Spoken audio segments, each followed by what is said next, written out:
Hi, everybody. Good afternoon. Just a heads up, we are now recording the session.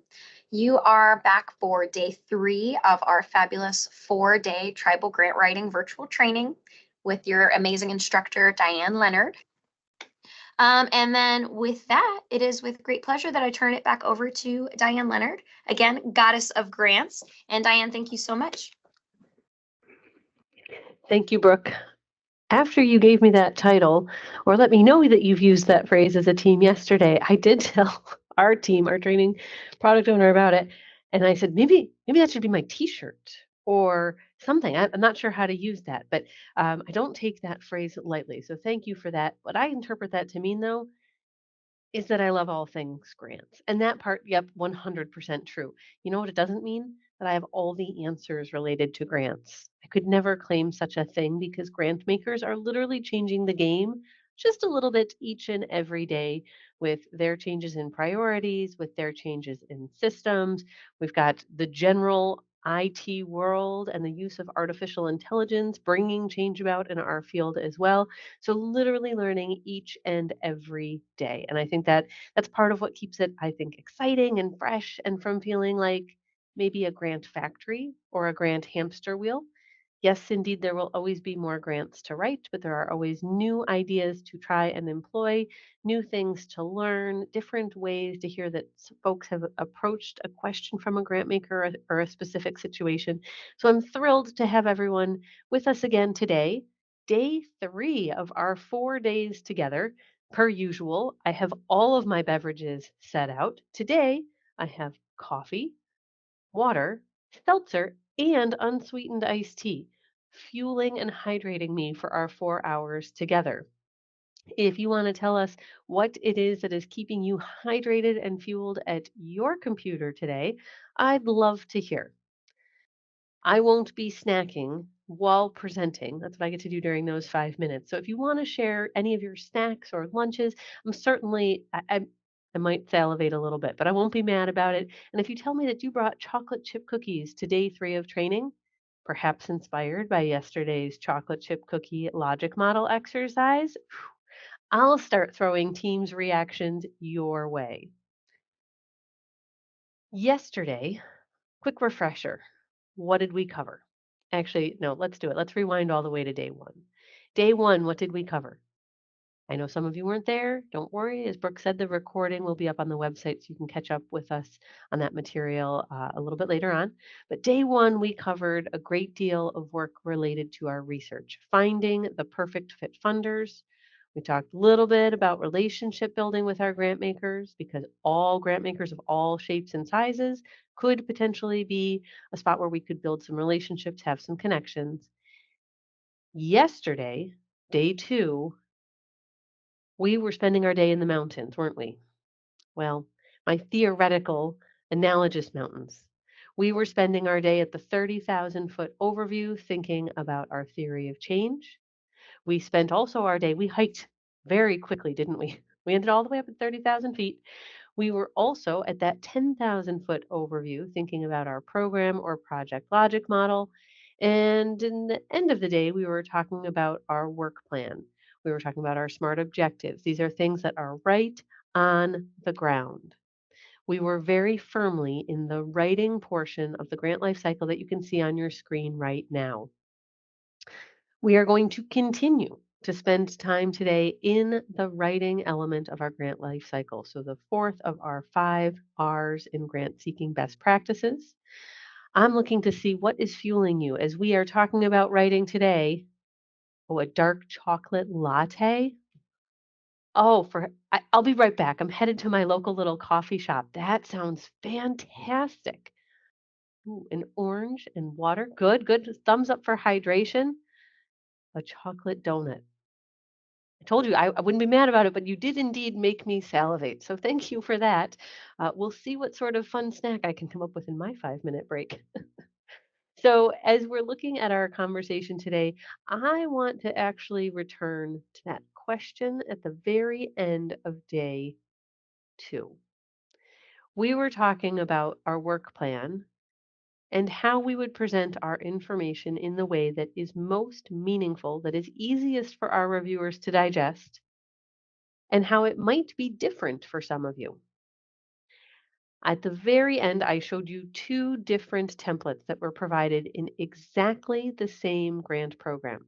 So, Health and Human Services, for their teenage pregnancy prevention program funding, had given two allowable work plan templates. And yesterday, as we were getting close to the end of our day, I asked you, which one did you prefer? Number one or number two? And as a group, you were rather split. Some of you liked that first example because it gave a nice visualization in the middle of the work plan related to when your activities would happen. Others really appreciated the second option, which is the one I have on the screen right now, where your activity timeline was described in a text box. And so maybe you were saying the word quarterly, monthly, biweekly, yearly. Both work plans contained exactly the same information. What I did not ask you was if anyone thought that you could go ahead and create a third option. If a grant maker has asked you for a work plan and provided you with templates or a single template, should you create your own? This is going to get our grant muscles warmed up for the day. Consider this our warm up of our exercises today, of our time together. Could you please let me know in the chat? And you'd love it if you want to give me your statement of reason. Why for yes? I could create a different template than what the grant maker gave me. N, no, I should not give a different template than what the funder provided me. Go ahead, let's get warmed up in the chat box, please. Let me know what you think.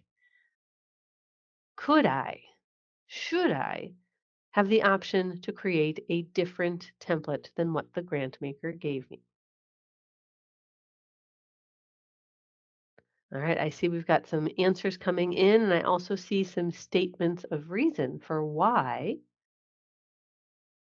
So when a grant maker provides us with a template, and especially this is an important question that comes up if they gave us two options like Health and Human Services did in this case, could we offer them something even different?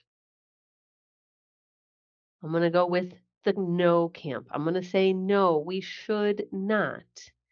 And the reason why I'm going to say no, I was a grant maker first in my career, and I still serve as a reviewer each and every year, multiple times. Samantha hit it square on the nose. This is part of how they're evaluating your application. And more than that, this is what they have trained their reviewers on. So even if they gave you an option, you need to pick one of their options, not create your own. Today, I was in a county application for a county in the state of Illinois, and they have one singular template that can be used for their work plan. And I'll be frank, it's a little clunky. It is a little tricky to fill out. If you wanted to work with it in Google Docs, no, it's gonna, I don't even know what, it just doesn't look like the document. It's clunky. You have to work with it in Word, which would mean either you're on your desktop or you're using it in Teams and SharePoint. But for folks that want to apply that are Google Docs based, it was clunky to get at it as a .docx. But that doesn't matter. That is what the grant maker has trained their reviewers in. That's what we want to use. But I want to highlight that there will be times. SAMHSA is a perfect example. So SAMHSA, federal agency under Health and Human Services, providing funding for substance use related programming, mental health, behavioral health programming and services. When they ask for a work plan in their application, they are not providing a template. They are providing a list of the types of information that they want you to have in your work plan, but they are not dictating the specific template, the specific structure. They're telling you what needs to be included, and they're telling you how it will count as part of your narrative page limit. So they're giving you guidance, but not a required template. So that is an example where you get to create the structure. Now, why would I bring up that SAMHSA example? Come back to our HHS, our 2 work plan template question that we ended with yesterday. For those of you that picked option 1, where there was a lot of visualization around what the timeline looked like, you might want to create something like that when the funder gives you the flexibility. On the other hand, if you picked option 2, like shown on the screen right now, you might want to structure it in something similar like what you have now, something that is just a quick word or phrase related to the activity timeline as you ensure that you check the box and include each piece of information the grant maker has requested. I always love it when the real world things happening day to day align so smoothly with what we are talking about in a training like this. So as I was working on that particular county work plan today, I thought, well, this was well placed. I'm going to talk about this in just an hour. And here we are. I'm wondering, I want to talk a little bit more about work plans, help ensure that we feel comfortable with that before we step back and think about our application as a whole. But I also do want to encourage you at this time to put any questions into the chat box that you might have. Questions that, as you have percolated on the information, maybe it was even from day one, maybe it was from yesterday with our conversation about theories of change and program logic models. But if you have any questions that you want to ensure are going to be answered, please go ahead, share those in the chat box. I'm going to make sure that all those get answered here as soon as we're done with our section about the work plans. Yesterday, as we were talking about our outcomes, pop quiz, we had 3 different time periods that we were talking about related to our outcomes.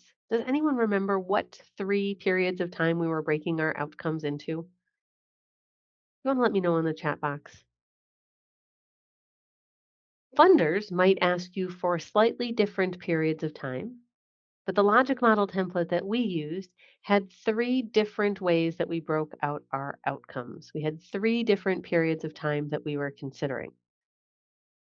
It's not the specific number of months or the specific number of weeks that's important, but what were the 3 categories of outcomes that we considered? That's right. I see it coming into the chat box. We had our short-term outcomes, we had our intermediate or interim outcomes, and we had our long-term outcomes. Again, grant makers, they might smush short and intermediate, or they might say short and long-term, or they might have all 3. It's up to the grant maker for how they want to categorize the outcomes that they are asking you about. What they are asking you, either in your work plan structure, if they provide something that's required, or in their narrative questions, they are asking you to give them your forecasted or your expected results. When we were looking at our SMART objectives yesterday, we looked at a few different examples about what SMART objectives could look like. And I mentioned that we want our SMART objectives to be directly related to our outcomes. So we want to be able to see what is our forecasted result and how does that connect the dots for our SMART objectives.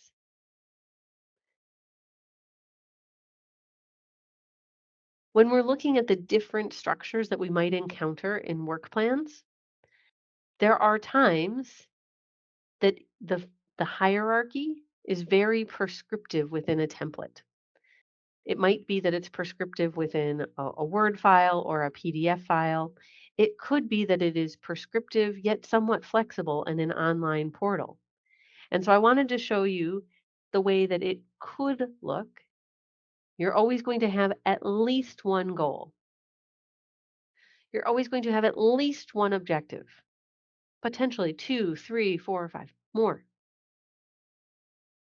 Each objective will have at least one activity, if not more. Each activity needs to have at least one anticipated outcome, but could have potentially more.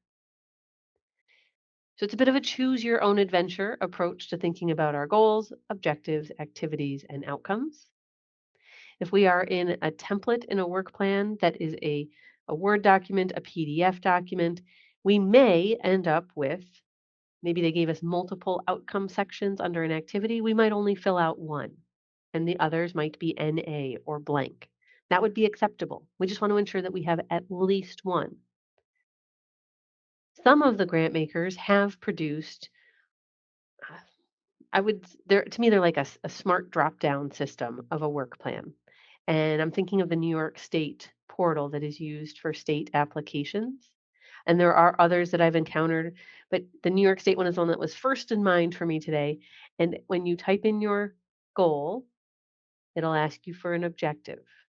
And once you type in your objective, it'll ask you, then it's going to want an activity. And because you put in an activity, it's going to ask for an outcome. And because you're going to put in an outcome, they actually go one step lower and they want to know your performance measure. In each of those drop downs, it populates with a second. So once you fill out objective 1, it'll give you the opportunity for objective 2. Once you fill out activity 1, it'll give you an opportunity to do objective or activity 1.2 under objective 1. And so it populates and gives you more options as you come down this hierarchy. It's not that you have to complete it, it's that you could complete it. So again, we want to ensure when we're looking at our work plan templates that for any goal that we state in our application, we have at least one objective. For every objective that we state in our application, we want to have at least one activity. And for every activity we have, we want to have at least one outcome. It's an at least statement. So there certainly, again, could be more. How many of you have heard the phrase, or maybe even in your organizations, use the phrase key performance indicators or KPIs? Could you let me know with a team's reaction or a Y for yes, N for no in the chat? How many of you in your organizations have heard or used the phrase key performance indicators or KPIs? Our KPIs, our key performance indicators, are the things that a grant maker will be expecting you to report on. What sort of data might we show? Spoiler alert. Well, maybe not so much a spoiler alert. Maybe it's more of a look back moment. Regardless, when we're thinking about our KPIs and the indicators we might choose to share with a grant maker, the measurement items that would help them know that we have moved towards our goal, that we are moving towards success, we may have already written these down. In fact, we talked about them in our chocolate chip cookie baking exercise yesterday, didn't we? We talked about the number of cookies. We talked about the number of dollars raised. We talked about the number of kids who were happily eating cookies. What section of the logic model was that? Does anyone remember what that section of the logic model was called? The section where we were talking about the quantifiable things that within our program or project we would be able to count, we would be able to report on. Could anyone let me know what that section of the logic model is called in the chat box? What was that section called? If we're thinking about our columns, we started with resources, then we had activities. Yes, these are measurable items. You're thinking about our SMART objectives, but within our logic model template was that third column. Before we talked about outcomes, we were including our quantifiable outputs. So the outputs that you might be including in your application that might be included in your logic model are giving you the answer related to your key performance indicators. And to Caitlin's point about the M in SMART objectives, should also, again, we're connecting the dots. We want it to be consistent in all elements of our application. So our outputs in our logic model should align with what we're talking about in the M portion of our SMART objective and should align with what we're talking about if grant makers are asking about key performance indicators or KPIs. So we might be asked about numbers, about measurement elements in multiple sections of the proposal. It may feel redundant. I get it. But it needs to be consistent so that our overall story is building the reviewer's understanding and that they are not confused why there's one type of number over here and a different type of number or a different thing we're counting in this portion of the application. We may end up having to talk about these similar data points, these quantifiable items, in maybe 3 different spots in the application. When we're talking about the indicators, if they're clearly defined, if we're talking about how we will evaluate and report on success, they should be things we are certain that we are going to be able to collect and analyze and report on. So it should be practicable and actionable for you and your team. The indicators, again, should be consistent. Logic model outputs, the M component of our SMART objectives, and also then as we're talking about our indicators for success, if we're thinking about our evaluation. Now, what sort of questions do we see in our narratives that are asking for this type of information? What were your results during the grant period or the previous program year? They're asking us to look back and share what did we learn before that might help influence what we're going to do. They might say, what outcomes did your program achieve? They might also ask instead, what outcomes will your program achieve? So both of these can be backward looking and forward looking in the way that they might phrase them, right, for the tense they're asking. What changes will you make in light of what you learned? So based on what you've learned in the past in terms of the measurements for success, how might you influence your projection, your best laid plan in terms of your anticipated results for this upcoming year? These are some of the questions that we see different grant makers asking, where we'll be using these similar measurement elements, our indicators, that again should be consistent in terms of the types of things we're counting. If we're looking back, we're reporting on something factual, and we might be using what was in the past, what was factual before, to make our projections, to lay out our best laid plan for our upcoming results, for what we expect we would be able to count and report on. Yesterday, we looked at this particular slide about what are we learning. We went to that good, better, best framework again, and we looked at our outputs, how many people were attending support groups, how many different support groups were meeting. We looked in the better column, that middle section, about what was the change, what was occurring. 40% of support group participants reported decreased isolation due to their attendance at groups. What was the program's impact? Persons living with mood disorders showed improved quality of life as a result of their support group participation. If that's what we are saying happened before, how do we use this data to put forward in our work plan with our indicators, in our logic model with our anticipated outcomes? How do we use this information to make that forecast for the upcoming year? Yesterday, I suggested that we wouldn't go from, say, 100 people to 200 people, well, let's say 1,000 people, a dramatic change, without explaining how would we have the capacity to not double, to not triple, but to be 10 times bigger as a program in just one short year. If we had 40% of support group participants who were reporting this decreased isolation, what would we have as proof, as our assumption for why we would say, could we go to 80%? Could we double the response? Our grant maker might question us unless we had very clear statements about our assumptions and the data backing up why we thought this was possible. How are we going to significantly change our results from one year to the next?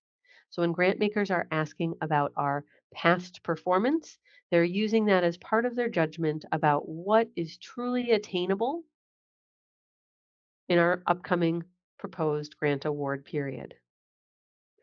That was why we talked about, remember how I said, what do you want to measure? I would love to hear from you in the chat box. You're right, I'm asking you these same questions, putting it up as the same prompt that we had yesterday. Now that the content from yesterday about theory of change and logic models and our SMART objectives has had a chance to percolate just like a good cup of coffee, I'm wondering, what would you say is the number one thing your team or your organization wants to measure that helps you prove your success? Don't worry, I'm not going to check in with your team and your leaders to see how you're going to do this. You're not going to have to report to me, but I'm curious if you got to pick one thing that you're measuring or you want to measure that you're going to use to define your success, could you quickly, in a word, okay, probably not a word, maybe a quick phrase in the chat box, could you please let me know what is the most important thing that you want to measure in your organization to define your success, to define your impact? I'd love to hear about that, please, in the chat box. There is no right or wrong answer. In fact, I think we're going to be pretty inspired to understand what are the different things that you're trying to measure, to quantify, to help demonstrate your impact. Let's see. So the number of people who access your trainings or who access the programs. Great. How many people have graduated from home buyer readiness class? The total weight of food distributed, the number of food bags distributed. Great. The sustainability beyond the application. I'm curious to know how you're going to measure sustainability. You've got me intrigued. The number of people assisted by the program, the participants learning, so their knowledge gain, their practicing of their basic digital literacy skills. Fantastic. Okay, I see we've got some outputs that are being shared here that you want to measure. Some of these are, we're moving towards some of the outcomes, things that we expect in terms of a change in knowledge, skill, behavior. So that's great. It's okay that we've got a mix of outputs and outcomes here for how you want to think about defining your success. When we think about what is going to move a grant maker, what is going to encourage them, compel them, in fact, to say yes to an application, to want to get out their checkbook, to want to advocate for your proposal? It's going to be oftentimes the way that they understand your potential impact that will get them really excited and ready to speak up on your behalf, or get them excited to give you a great score as they're reviewing the proposal, of course, because you've thoroughly answered all the questions, and they might add some really important comments also in relation to their scores.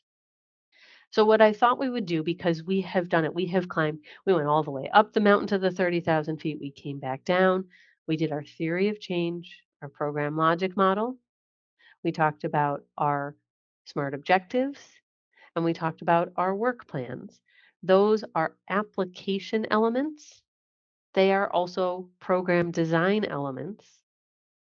I would like to now think about the application as a whole. How do we take these different pieces? Different grant makers ask for different pieces and different shapes and sizes. How do we talk about what makes a competitive application, regardless of the shape or size of the application? These generalized competitive elements, we have taken into account the large, huge, monstrous narratives that some of us have written.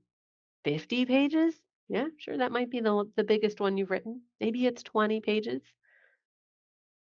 20 pages single spaced or 20 pages double spaced. Either way, big applications.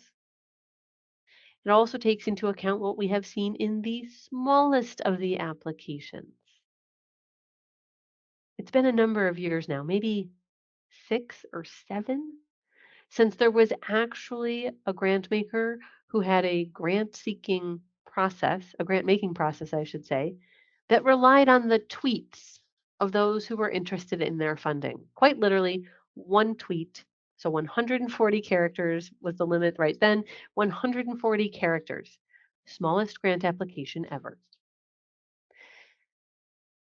Maybe we're in the middle. Maybe we've got 4 or 5 different 2,000 character counted boxes. Maybe we've got 4 or 5 pages of narrative. But these 3 competitive elements that we're going to look at are what we're looking for in applications of all shapes and sizes. Probably the only one that was incredibly hard to fit all 3 things into. That's right, that application that was the size of a little literal tweet, 140 characters. So our 3 items that we want to focus on in each and every application are how are we clearly identifying and documenting the need that we want to address, the problem we want to solve, the barrier we're going to address. Item 2, our SMART goal, our SMART objectives. And then 3, our measurement plan. How will we define success? As we look at those 3 items, first, let's look at our identification of need. We're going to talk about our citation of data and how we might give some context to that data. We're going to talk about that a little bit later on. But at a very high level, the way that you use data and statistics to help your reviewer learn about and understand your community is incredibly important.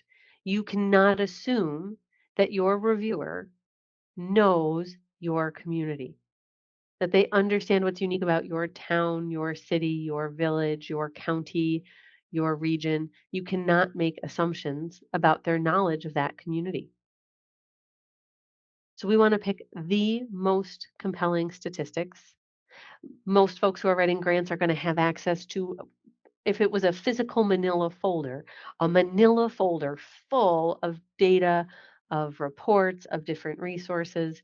We want to pick for each and every grant maker the data point or 2 or 3 that are going to help us tell our story about why not only is this a need, but why does this particular funder care about this particular need? So we're going to have to think about what sort of story do we want to tell? What is the main point that we want them to remember? If poverty data is the most important thing that we want to put forward, that's going to help to support our statement of need, well, the grant maker might also, yes, care about poverty. I'm going to channel the Robin Hood Foundation. They're a very large foundation in New York City, and they are focused on programs that are going to help bring New York City residents out of poverty. But they have different programs, some that are focused on adults, some that are focused on helping families and children to no longer be in poverty. And so the poverty statistics that you might choose to use are going to be very different depending on which of the programs you're applying for. Are we talking about a program for children? Are we talking about a program for children and families? Are we talking about a program for the workforce? We're going to use different statistics related to poverty, just even for that one funder, than we might for, say, funder B over here or a government agency. We want to make sure that the data we're picking is unique and specific to telling that grant maker the story that's most meaningful to them. The second item that we want to address as it relates to the elements that we find in all competitive applications are SMART objectives. This is what we talked about yesterday with our specific, measurable, attainable, relevant, and time-bound objectives, where we're trying to answer all of our journalistic questions.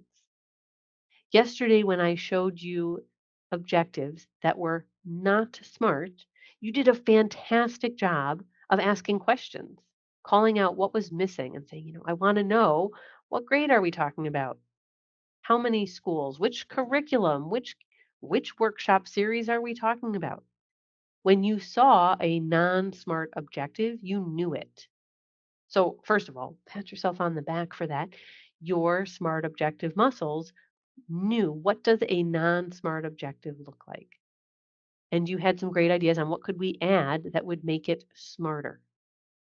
The reminder here is that under the pressure of the deadline, we want to ensure that we have fresh eyes looking at our objectives so that we didn't accidentally leave out a key piece of information that for us perhaps was an assumption, but for a reviewer would be a critical piece of information.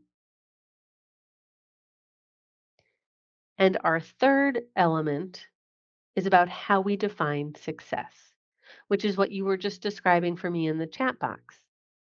What is it that you want to measure? What is it that you're going to show, to report on, to demonstrate the impact that you're creating? For those of you that typed back to me in the chat box about what is it that what you're trying to measure, what is it that you would use to define your success, think about what that sounds like. For those of you that didn't type it into the chat box but thought about it, please also think about this follow-up question. Let's say, for sake of example, that I award you a grant of $250,000. When you go to report on that grant, after all is said and done, what would success look like? What would you want me to feel so excited about? I just made you look 12 plus months down the road to think about, wow, what would success look like? Okay, but now in the application, you need me to think about what it might look like in 12 months. You need me to think about it now. What happens to some very well intentioned proposals, especially when you are in chunky character counted application online portals? They answer the very specific question and they respond in a very pragmatic and factual way, which is important because you are directly answering the question.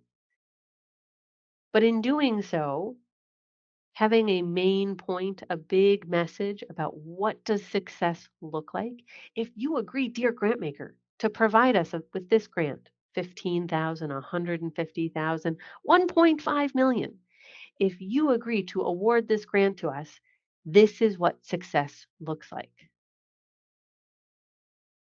That's what I want your grant maker to remember after they put down your application. Oh, right. This is the one that's going to provide food for 1,500 families this next year. Oh, this is the one that's going to help provide diabetes education to 250 community members next year. So those sound like output definitions of the success. That's fine. Sometimes that is what we have, but what we've helped our grant maker to understand is, what does success look like for us? It boils down to three basic things. How did we define our need, show our expertise, connect our grant maker to it? What are those smart objectives helping our grant maker to understand our who, what, or when, or where? And what does success look like? Even the biggest of the applications need to have those three clear messages. Like I said, even the tiny ones, the only one where it really doesn't all fit, the one that was a tweet. Yep, that's a lot to fit into 140 characters.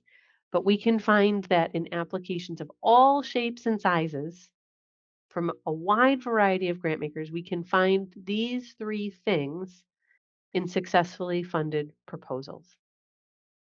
So what questions do you have about those three competitive elements? Go ahead and let me know in the chat box if you have any of the questions. Any questions about those three things?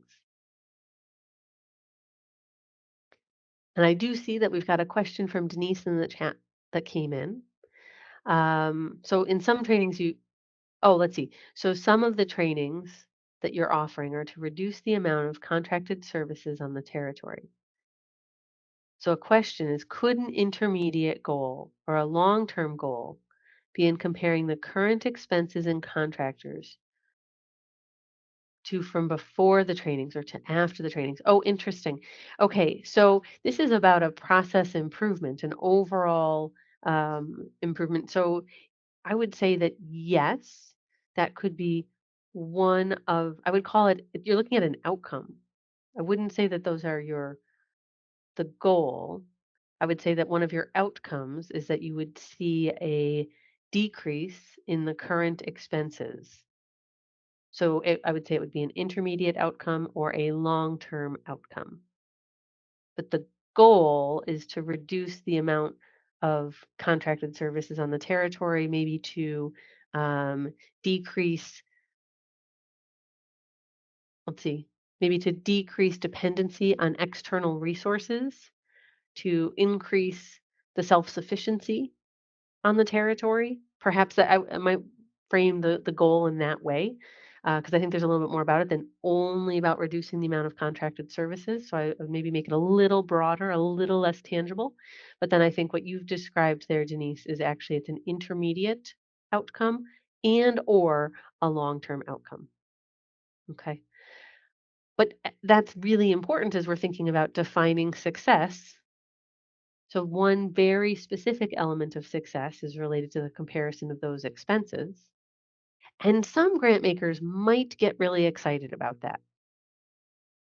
But I think actually the way that I was suggesting some other ways to frame your goal. If you're talking about an increase in sustainability, an increase in self-reliance, an increase on external dependency, that might actually be the broader statement of success that would get a grant maker really excited if you only had a small space to talk about the work.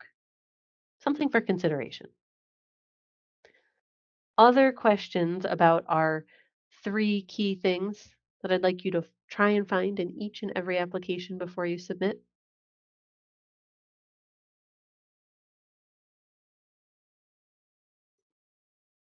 All right. As usual, you all reserve the right to ask a lot of questions at any time in the chat box or to reach out to me after the fact. Contact information is in a lot of spots. And just because I want to make sure it's super accessible, I'll put it in the chat box again just in case. There you go. So, where do we head from here? Well, we've talked about these different program design elements and some of the application elements that are in big applications. But there is a very common first step in grant seeking, specifically in the foundation space, that I want to make sure you're comfortable with. And that is called the letter of inquiry. Because our work as grant professionals, grant seekers, nonprofit professionals is full of such acronym soup. I want to make sure you know what the LOI acronym means. If you don't mind, in the chat box, Y for yes, N for no, or a team's reaction if you prefer. How many of you have written a letter of inquiry before? Go ahead and let me know. How many of you have written a letter of inquiry before?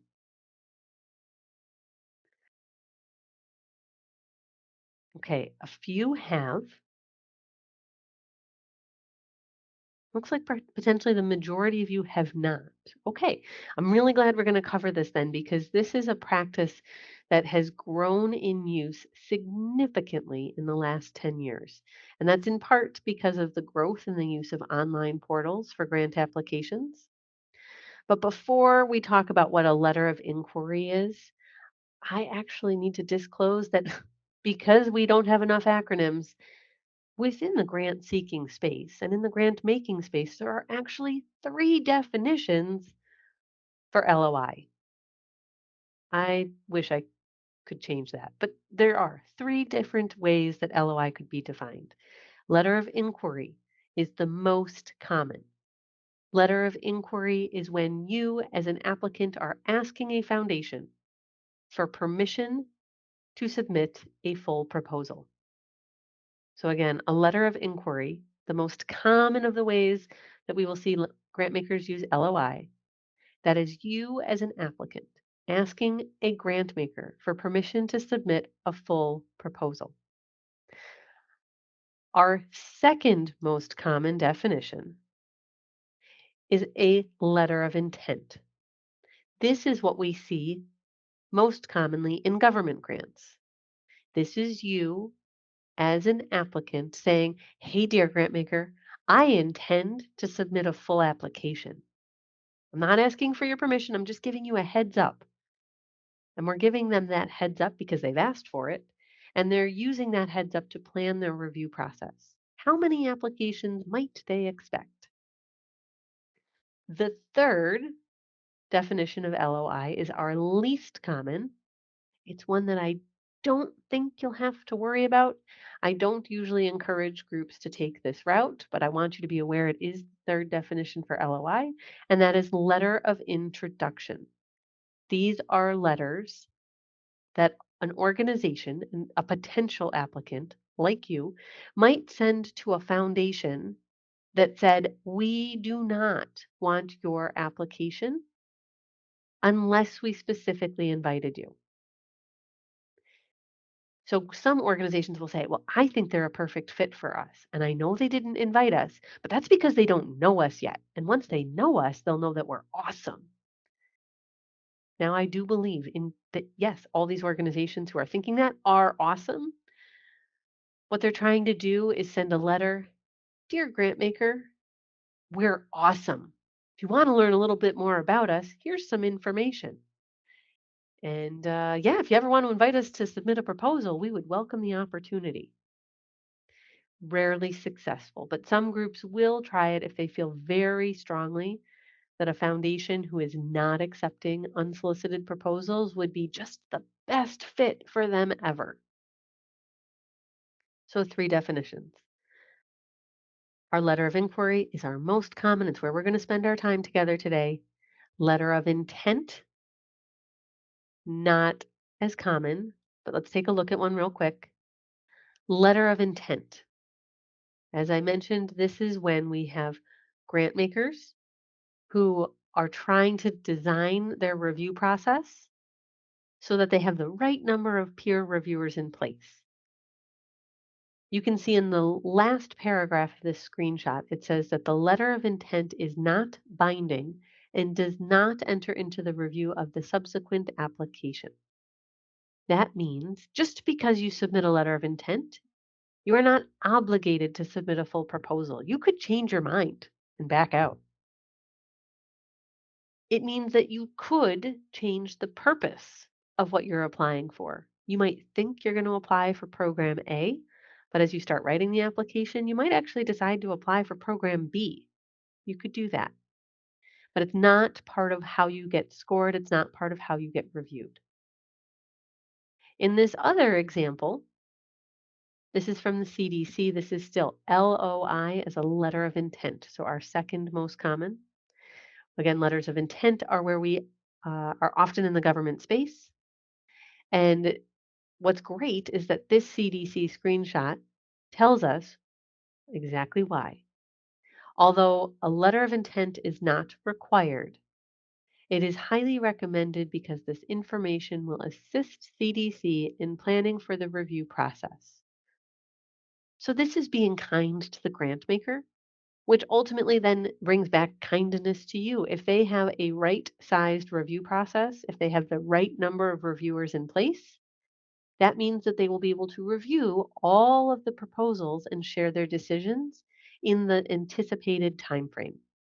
So it's a good idea to do it. Give them a little something so they can then review and hopefully give us the money. But let's look at letter of inquiry. The bigger, the most common definition of LOI. This is used in the foundation space as a gatekeeping process. The letter of inquiry is you asking for permission to submit a full proposal. The grant makers don't want you to spend your time putting together a big full proposal if they're not going to be interested. Also, simultaneously, they do not want to read all of these full proposals if they know they're not going to be interested in some of the ideas. So this is a screenshot from the MacArthur Foundation. And what they had put on their site about their LOI process was, all right, dear applicant, right, you're in there, you're doing this during your research work, and you say, step one, learn about what we fund. Yep. Oh, check the box. Did it. I think that what we do aligns with what you fund. Then they said, great, step two, please make sure you've read our guidelines and understand our funding cycles. They're saying, please read our materials, please read our frequently asked questions, please read our process related to how you apply. Please read the things we don't fund. Perhaps you remember we went through those items when we looked at the Hearst Foundation website on our first day together. We said we want to make sure we read their FAQs, their frequently asked questions, before we would ever apply. So they're calling it out as the second step. Good. Okay, check the box. I did that. Step three. Now we can submit a letter of inquiry. They've not told us that we can talk to them. They've said, please do your homework. Step one and step two, please do your homework. And then you may submit a letter of inquiry, which is, again, you asking for permission to submit a full proposal. Not all grant makers clearly call this a letter of inquiry. Sometimes they call them things like online grant proposals, as in this screenshot from the Michael and Susan Dell Foundation. It's up to the grant maker for what they call it, but what it still is the gatekeeping process. Please submit this tiny little online form. Please go ahead and submit the answers to these 4 narrative questions. If we like what we read, if we think it's a good fit, then we will invite you to submit a full application, or as they call it here, they're just asking you to submit a grant application. It is the first step. It is deceivingly simple. Letters of inquiry are often the equivalent of 2 pages worth of text. But nowadays, often in online portals, so a character counted thing here, a character counted thing there, but they have a lot of weight associated with them. The letter of inquiry is your chance to get to submit a full proposal. If you submit a letter of inquiry and it is not accepted, some grant makers have a formal policy in place. Others, it is an informal policy that you should not submit another letter of inquiry for another year. So this is your chance for the year to potentially get to submit a full grant proposal for consideration. Grant makers are not cutting checks, making grant awards based on letters of inquiry. They are having you submit the second step, the big full proposal, and then they're going to make the decision about who they fund or not. So while it looks deceivingly simple, the reality is we as an applicant, as a grant-seeking organization, need to have all of our ducks in a row in terms of our program design before we should sit down and write a letter of inquiry. If we don't, it is unlikely to be compelling for the reviewer. It is unlikely to receive the invitation for a full proposal. It will feel disjointed. It will not excite the grant maker about the impact that you're going to create. So we are going to talk about what will we include in our letters of inquiry? How will we ensure that our ducks, our program design, are all lined up, headed in the same direction so that we can tell a compelling, consistent story, even though it is in a short period of time, a short amount of space. But you guessed it, in order to have that conversation, literally, I've got just a teeny tiny little bit left in the coffee cup. It's time for our hydration stretch break.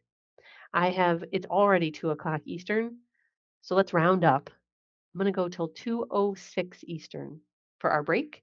We'll return at 2:06 Eastern. Just leave the Teams event up and we'll be right back. Those 5 minutes gone in a flash. Right before our hydration stretch break, we were talking about what is the letter of inquiry, known as an LOI.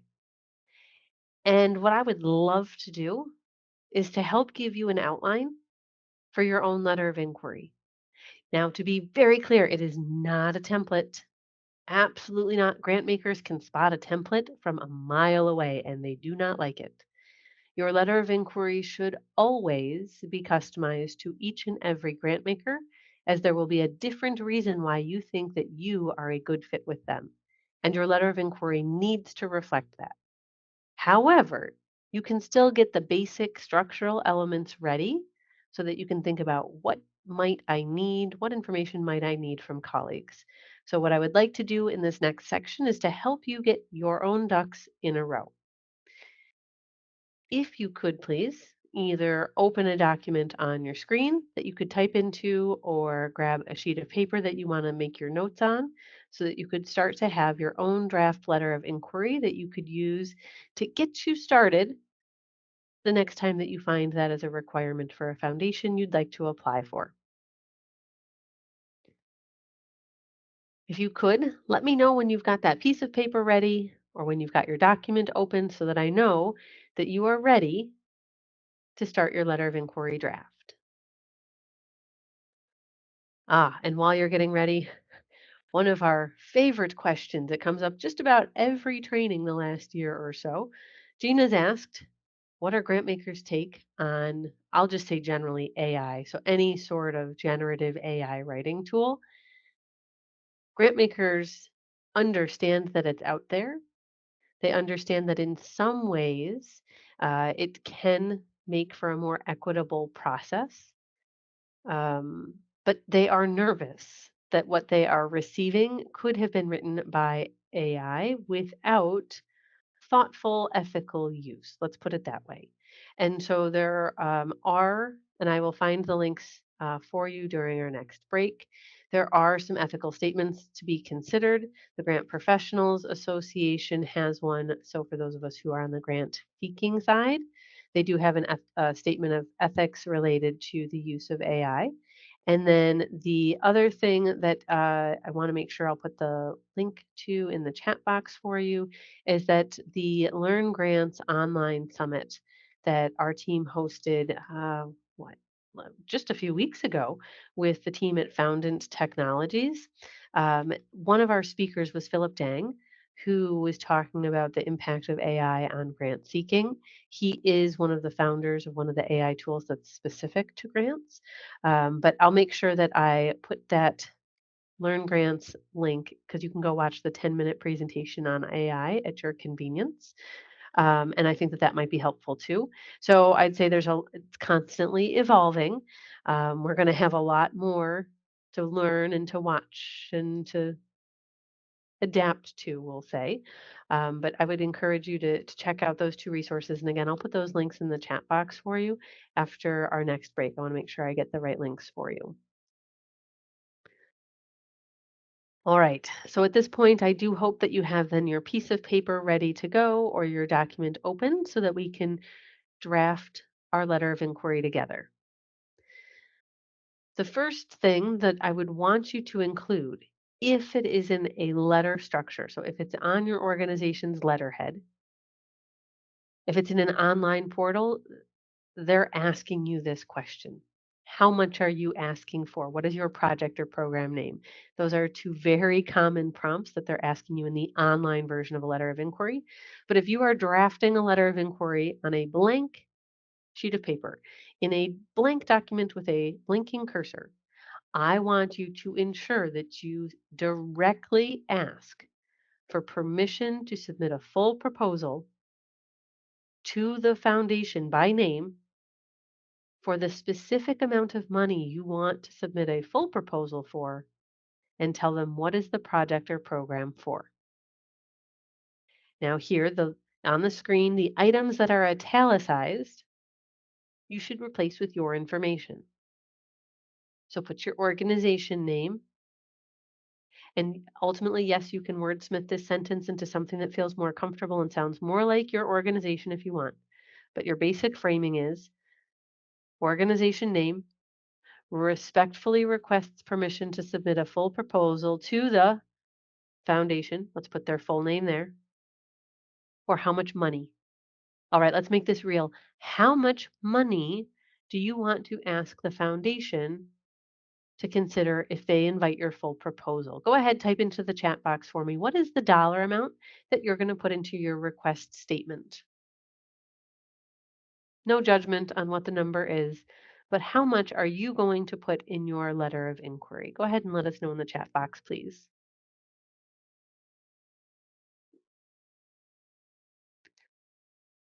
All right, Pamela's getting us started. 15,000 for your letter of inquiry. Peter's going to put in 250,000. Caitlin's at 3.7 million. All right, we've got a really wide range of the amounts you're going to put in there. 400,000 for Stephanie. Let's see, how many zeros is that? 2 million for Denise.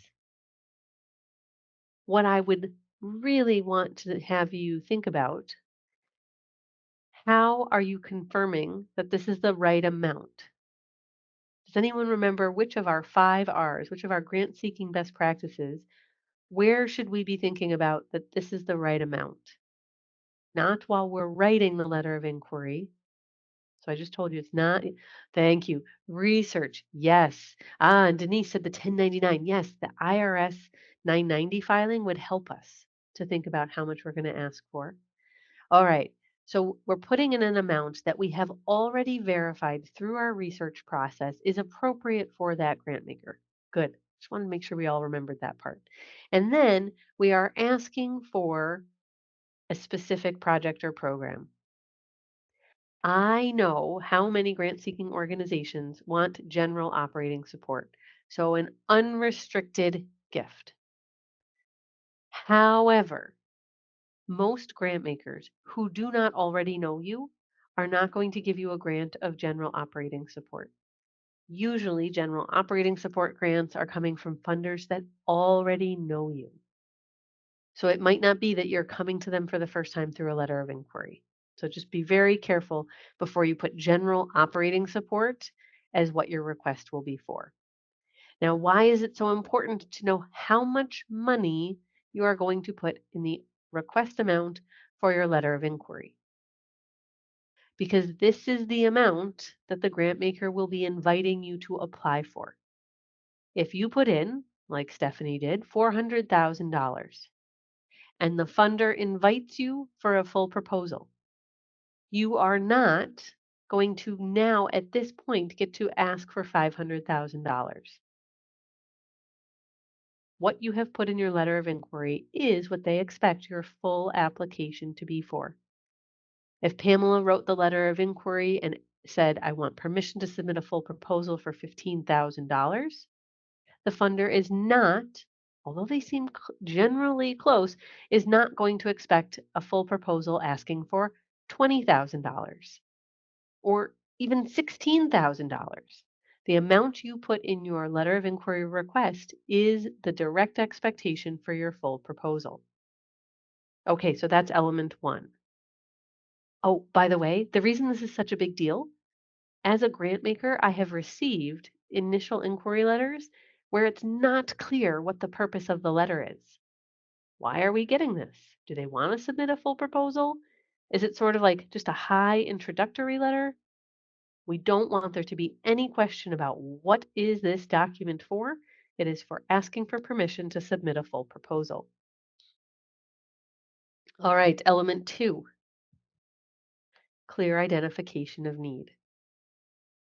Oh, that's funny. We already talked about this, didn't we? We said it is one of the key elements in all competitive applications, and it should be what you include at least a little bit of information about in your letter of inquiry. What is one of the most compelling data points that you have related to your work? That's going to be a different answer for each of you, but I'd love to know, what kind of data are you including? What do you think might be the best data you're going to talk about?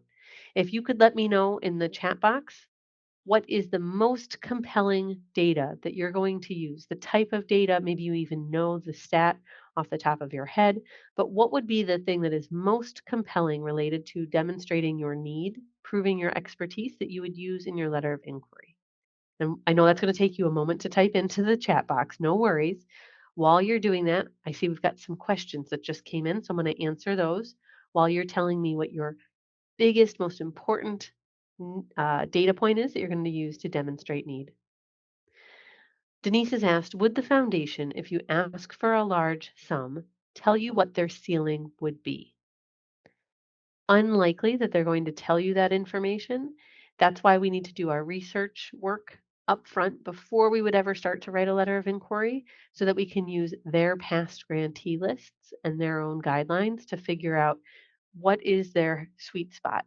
We might see that one time in 10 years they've made a grant of $500,000, but almost all of their other grants are between $50,000 and $150,000. So while technically you might say, well, 500,000 is their ceiling, their common spot is 50 to 150 in this theoretical example, and we should not ask for more than 150,000. So you're looking for, Denise, what might be their outliers, not their technical number of a ceiling for where they one time once made a grant. I would look at their past grantee history and look for kind of, you're really looking at their bell curve, not what's on the way outside, what's in the center. What are their common numbers and what is the highest of their common numbers? I hope that helps. Let me know if you've got other questions. Peter asked, do I have to request an exact amount or can it be a range of possible funding? The letter of inquiry should be an exact amount, not a range. So you should use your research information to try and determine what is the appropriate exact amount that I would be comfortable with. Very, very, very, very, very unlikely the grant maker would ever offer you more. Sometimes a grant maker might offer you a little less, so a little pre-negotiation. I know you asked for permission to submit a full proposal for $50,000. We're inviting you to submit a full proposal for $35,000, to which you could say no, thank you. But you should not ask for a range. You should be specific about what you want your full proposal request to be. Those are fantastic questions. Keep them coming, folks. Let's see. So then in the need, what are some of the things you want to include? Maybe some demographic information about your population, your community, uh, regional food insecurity statistics. For sure, Pamela. Yes, absolutely. I remember your line of work, and so that would make absolutely a lot of sense. Jacob is going to use demographics, poverty, employment.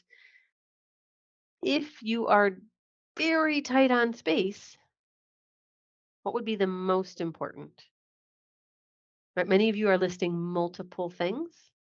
And so we might need to, again, given like if we've got a character limit or a word count, we're going to want to keep it nice and tight. So you might have to think about what is the most important, what is the most compelling thing that I could share.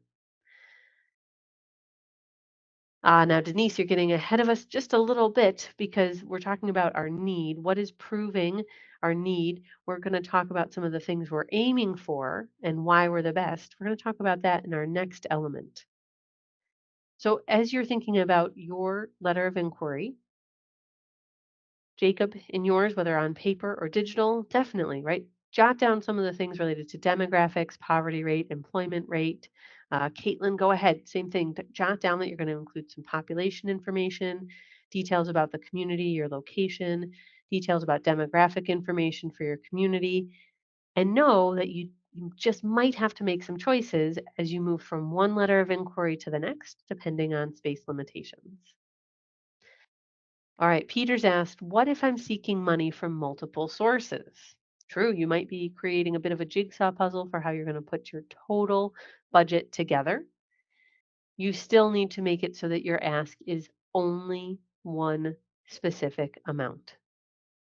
If you say, well, I'm asking for 50,000 from over here, and I'm asking for 50,000 from over here, and my total budget is $100,000, you would be in delightful shape if the grant award periods were exactly the same. You would be fully funded. That would be a beautiful thing. But what is more common is that you give a budget for a 12-month period and maybe you get 50,000 from a funder here, and then 4 or 5 months later, well, that's when your next 50,000 comes in.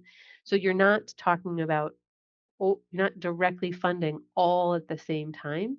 Rather, there's staggered funding. And so your grant award periods and the fact that they will rarely align perfectly is part of how, as you're puzzle piecing funding together, that you'll be looking at not overfunding or not supplanting other funding, but really not about overfunding. But so we still, even if you're asking for funding from multiple sources, always want to ask for a specific amount. We'll talk about budget a little bit later on, still within class. And so I feel like some of these questions are going to come up again. So let's keep that there because I know the budget piece gets pretty stressful for what's the right amount and how do I present it. Element 3 in your letter of inquiry, hopefully you've jotted down all of the different data points that you might use or what some of your common sources might be. What I'd like to have you consider next is your third element for your SMART goal and what are your objectives. Yesterday, we talked about our goal as a big, broad, intangible way that we're going to describe the work we do. So if you were making any notes related to your work yesterday when we were talking about our SMART objectives, you may well already have a nice head start. If not, please take a moment and think about how you would describe the goal for your work. Under that, remember that worksheet I showed on the screen yesterday, the idea that you will draft your SMART objectives before you are under the pressure of a grant deadline? If you said, oh, Diane, I already have some, great.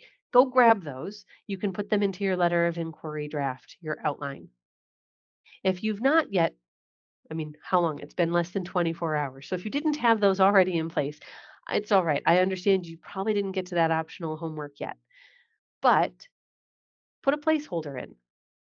SMART objective number 1, SMART objective number 2. And then you can come back and put that information in for your project or program when you have it available. Maybe you're going to, in a letter of inquiry, it would be great if we could fit in 2 or 3 SMART objectives. And then depending on what the format is or the length requirement that we're given for the grant maker, we want at least 1. Gosh, it would be great if there were 2. We won't always get all of our SMART objectives that we have for a program into a letter of inquiry. It's sort of like a letter of inquiry, a way that I like to think about it as an analogy is like an amuse-bouche. I have a friend who's an executive chef, and I am always so excited to see what it is that he's going to bring out. We end up at his restaurant. What is it that you're going to use to kind of get my appetite excited? What are we having for dinner tonight? A letter of inquiry is the same idea. We're putting just a little bit of information there. We're just starting to get our grant maker excited so that they want to read the full proposal. So they can't wait for their main course. So we won't always fit all of our great information into a letter of inquiry. You should not feel pressured to do so, but at least your program goal and ideally 1 or 2 SMART objectives would be great if space allows. Our fourth element, some of you typed into the chat box earlier, so you can go grab that. How do we define our success? How do we talk about our overall impact? Now, because you put a very specific dollar amount in your letter of inquiry, now it's a very specific amount of information I want you to think about. You typed numbers into the chat box. Dear grantmaker, I'm trying to think. Let's see, if you give me $400,000 in grant funds, this is what success will look like. Pamela's thinking, dear grantmaker, let's see, if you give me that $15,000 grant award, this is what success will look like. Oh, I know some of you were in the millions too. Let's see, who was okay, Caitlin was at 3.7 million. Dear grantmaker, let's think about how do I want to define what success looks like if you award us this $3.7 million? Y'all are telling this story still in the same amount of space, whether we're talking about 15,000 or 400,000 or $3.7 million. It's a sound bite. That's all we get. What does success look like? Would you like to know what my favorite answer is related to success? I know you do. You're like, yes, please, Diane. Thanks for asking. Okay. The way that you describe your impact in your logic model. Let's say, wait, Diane, yes, we talked about that yesterday. That final column of your logic model template is a great place to look for what is our big way that we define success. You could also look up our logic model, 10,000 feet. Look up. Look to that 30,000 foot overview. Remember the results, your get that you talked about in your theory of change? I like that too. Because what you're saying to the grant maker, if we do these things, if we achieve this goal, if we implement and are able to achieve, we implement using these objectives, we're going to get this great impact. Those are high level soundbite style spaces that you can look to get this answer for your letter of inquiry. And lastly, assuming that it is not in an online portal, but that it is an actual letter that you're going to email to someone or turn into a PDF to email to someone or turn into a PDF to upload somewhere. If it is in a document structure, not an online portal, we need to use our formal writing style. We should say thank you again, right? We respectfully requested permission.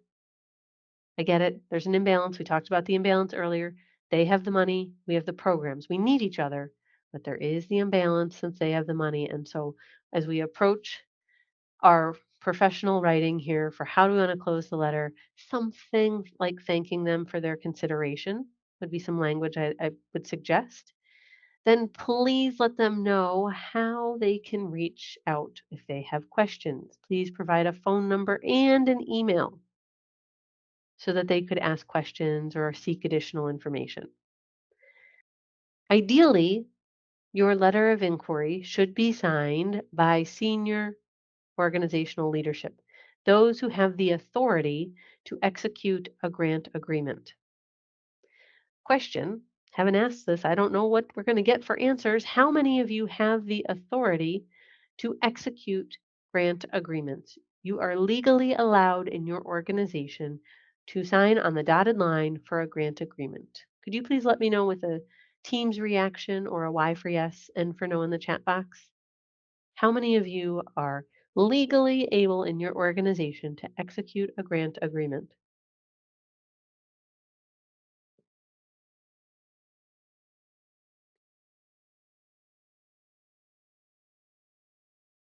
Quick survey review in the chat box there, and it seems that the majority of you are not authorized to sign grant agreements.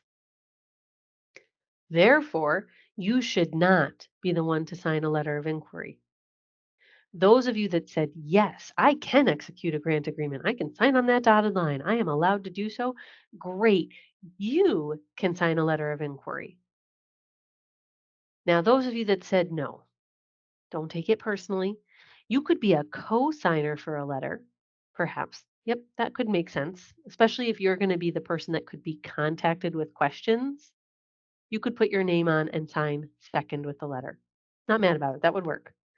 But the reason it is important that someone who is authorized to execute grant agreements is the signatory for our letter of inquiry is this is indicating to the grant maker leadership is aware and supportive of this letter of inquiry. And should you invite us to submit a full proposal, it is our intention to do so. Teeny tiny detail being conveyed there by the signature. If, like back in the day when I was on staff at a nonprofit, my title was Foundation and Grants Coordinator. And if I signed I was the only grant staff member in the entire state for all 80 counties. Only one. If I signed, they weren't going to be sure if leadership was aware and supportive. Or was Diane's great idea? I think this is going to be fine. I mean, I thought it was a good idea. Sure. But the funder wouldn't have confidence that the leadership was aware and supportive. So, tiny detail, but very important if it is a letter of inquiry that we are formally signing. Now, what often happens is we see online portals that have multiple types of contact available. And so putting someone in that is maybe they say your authorized representative, cool. That should be like president, CEO, executive director, your title if you're authorized to sign grant contracts. And then you can have like a program contact. That's the person who could answer questions if they had any about the project or program. So if you're in an online form and you see multiple types of contact information that you could include, that's why they're giving you multiple spaces. If you're back in that more traditional, older format style of a formal letter, let's make sure that it has, if you're going to have two people in there, you're the second signatory. Make sure it's the authorized person who is doing the first signature. With letters of inquiry, very common question is how long should it be? So the first rule that you should follow, whatever the funder offers you for space is what you have for length. That's true whether it is an online portal or whether it is a physical letter that you're going to mail or attach to an email. However, if there is no clear statement and there is no understanding then for rule 1, we move to rule 2. And that would be that you can have up to 2 pages. Your first page should be on your organization's letterhead. Your second page does not have to be on organization's letterhead, but should have 1-inch margins, which will include your signature block. I did not give formal font requirements, but please be sure that you are using at least an 11-point font. Maybe you're going to be nice to your reader's eyes, make it a 12. It's okay if it's single spaced. It might be even nicer for them if it was 1.15 space. Just make it a little bit easier to read. But general rule, first page is on letterhead, second page doesn't have to be on letterhead.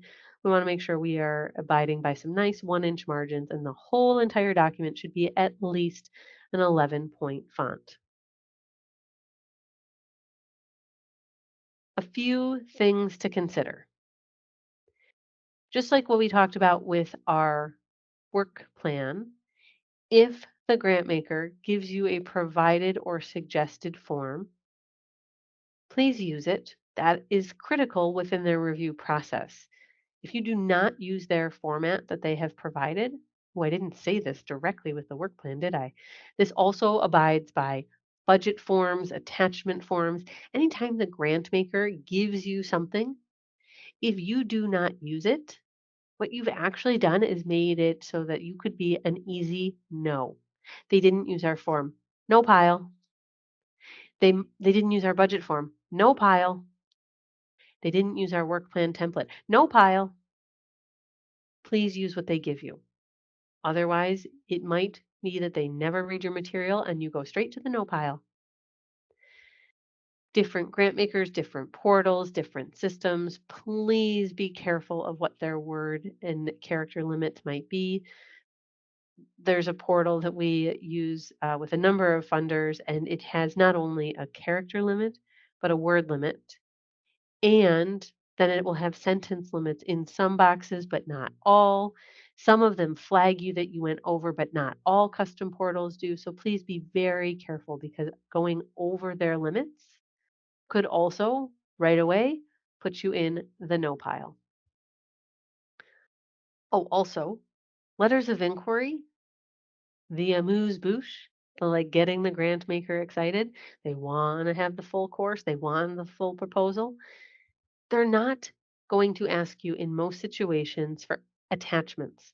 They might ask for your 501c3, but they're not yet asking for board lists and for operating budgets and for project budgets and for your audit and. They're not asking for those things with a letter of inquiry. These are fast decisions about who they want full proposals from. Please only give them what they ask of you at this stage. Please do not give them extra. I'm curious, as you look back at your notes, whether physical or digital, you should have 5 elements that you had laid out in terms of your letter of inquiry. What you're going to add to it to customize is going to be your why.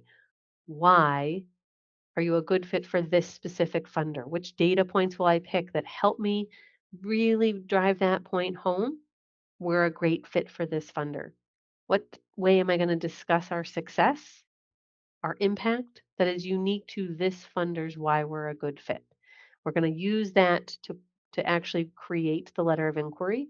Right now, you've got structure. You have key elements you're going to ensure to include. I'm wondering what other questions you've asked, some great ones so far in this section, but what questions do you have about letters of inquiry? Go ahead and let me know in the chat box if you have any. You did a great job asking those questions as we went along. And so let's go ahead and think about what we don't want to say. We often talk about what to say, but I also want to ensure that you know what not to say. Ah, funders.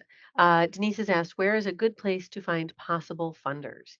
So I want to refer back to some of the conversation from Monday. And in the Monday conversation, we talked about there's many tools. We don't endorse any one tool, but we talked about the different ways that we could research funders. And so a quick summary of that, and then you could definitely take a peek back at the recording to look at them more closely. But we talked about Grant Station as one that there are creative, discounted ways to access. We talked about Instrumental. There's no A in Instrumental because that will let you subscribe for just 1 month. We also talked about Foundation Directory Online, as that is a program that you can access at no charge in many locations around the country. So those are called out, and there are some links to those also within the presentations. Um, Again, we don't endorse any one tool, and I call those 3 out because they have a mix of foundation and government grants as well. And then for government grants, we looked at grants.gov and sam.gov live during that class as well. So, uh, yeah, we've got a lot of different sources. If you're looking for discounted rates for any grant related tools, I would encourage you to check out the Grant Professionals Association, whether we're thinking grant research or grant management tools. There's some great discounts that are available for members, and you can see those all listed on their site. All right, 5 things that we do not want to say in applications. We are not sure how we will continue the program after your grant funding ends. I get it. Most grant seeking organizations are not 100% sure how a program is going to continue after either a 12-month or a 5-year grant. We're just not sure exactly what the puzzle pieces will be to continue this program, to continue these services. That is the reality, unfortunately, of what many grant seeking organizations are faced with. However, that's not what we say in grant applications. What we should say in our grant applications, although we do not know the name of the source, and we don't know exactly which dollar amount from which named source, you do have a plan for raising revenue. You do have a plan for seeking grants. Maybe you have a grant calendar. Maybe you have an annual fundraising plan. Maybe you have a development committee. In fact, I'd love to hear some examples in the chat box. What would be the documents or the committees or the structure that you would refer to, the groups or the actual plans that help to create your revenue plans each and every year, help to create and implement? Go ahead and let me know some of the group names or the plan names. What are some of the things that you might have in place that you could reference that demonstrate that you have a plan in place? You don't know who exactly and you don't know how much exactly, but what are some of the things you have in place? I rattled off a few that I've heard used before, but I'd love to hear what you might have in place in your organization. And Peter, yes, thank you for chiming in. Related to finding possible funders, the Funding Information Network is the name of the program where you can access the different sites throughout the United States where you can access Foundation Directory online at no charge. And that link again is in the slides, so you could give it a quick search on the Candid website using your zip code.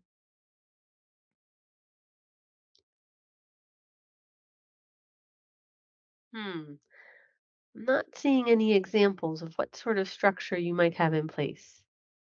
So this might be a question that you would want to talk about as an organization. How do we discuss our plan? How do we create our plan? Is there a development committee at the board level? Is it that we have a development department and we create the plan for our revenue, including our grant calendar? Tomorrow, we are going to create a grant calendar together. We're going to facilitate that process together. So maybe that'll help give you your answer. But we want to share what is our plan, structure name, plan name. Oh, Kevin said development division. Great.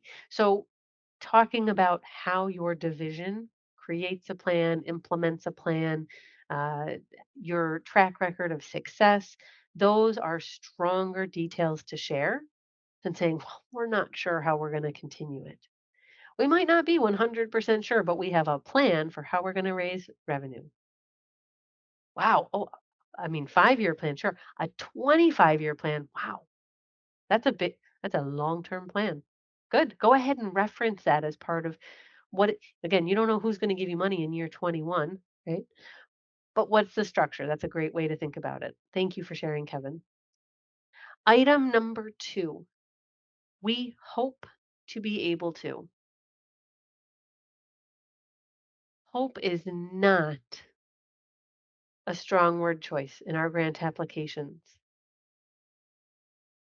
Hope does not instill confidence in your grant maker, in your funder, in your reviewer.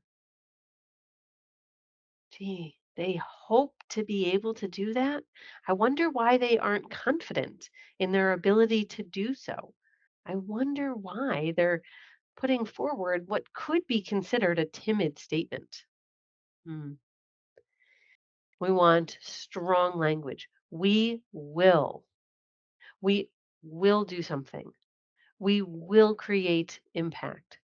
We will achieve our theory of change. We will achieve the results in our theory of change. We will increase knowledge. We will change behaviors. Tiny word change. But hope is used by well intentioned organizations to say, well, we're not certain we're going to be able to achieve these outcomes we've put in our logic model. Secret. No one applying for grants is certain that they're going to be able to achieve all the things they put in their logic model, the exact number of outputs, the exact percentage in their outcomes.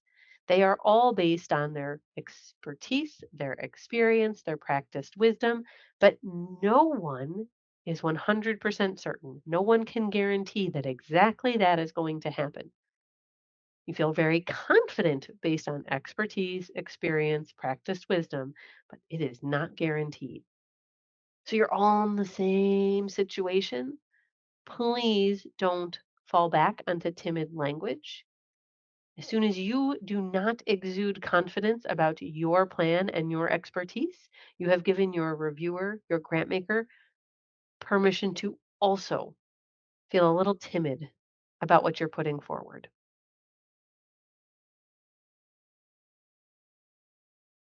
Oh, and Pamela, you're right. That no one can guarantee what numbers are going to happen.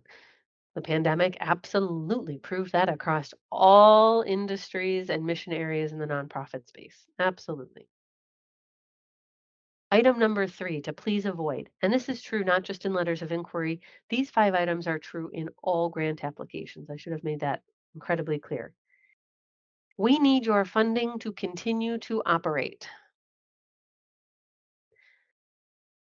This is a harsh truth. Grant makers do not care if you operate. Does anyone want to tell me in the chat box what funders do care about? If they don't care about you operating as an organization, what do they care about? Hmm. There's many, many words that could be a great answer here. What comes to mind for you? If funders don't care if you operate, what do they care about? Ooh, yeah, a little skeptical too. But you're right, Elizabeth. Yeah, they do care about their own reputation. They care about their own goal. You're right, Stephanie. They care about how you use their money. All right. I love the word. I see results. I see services, the clients, the people receiving services. They care about impact. They care about impact. They don't care that your doors are open, that your lights are on. They care about the impact you are creating. To say that we need your funding to continue to operate, that doesn't make me want to reach for my checkbook and give a grant award. You do need their money to operate. I am not denying that. They're not, but they are much more likely to say yes. We need your funding so that we can continue to deliver 100 uh, bags of food every week to families in our community. We need your funding so we can continue to improve, increase, maintain our archives in our community. We need your funding to continue to be able to provide services. That's what they care about, not about your actual operation. So even if you were asking for general operating funds, which is unrestricted money for your organization, those proposals are still all about the impact of the organization. The difference is just that the money isn't designated to one specific line item. You can use it wherever you need to. But those are also always about impact, not about operating.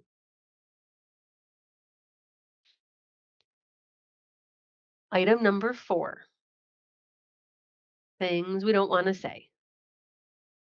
I have a list of examples related to things that you could say are jargon, buzzwords, or phrases that we see people use in grant applications. Innovative, unique, collaborative, cutting edge. They've lost a lot of their meaning. Reviewers are somewhat immune to them.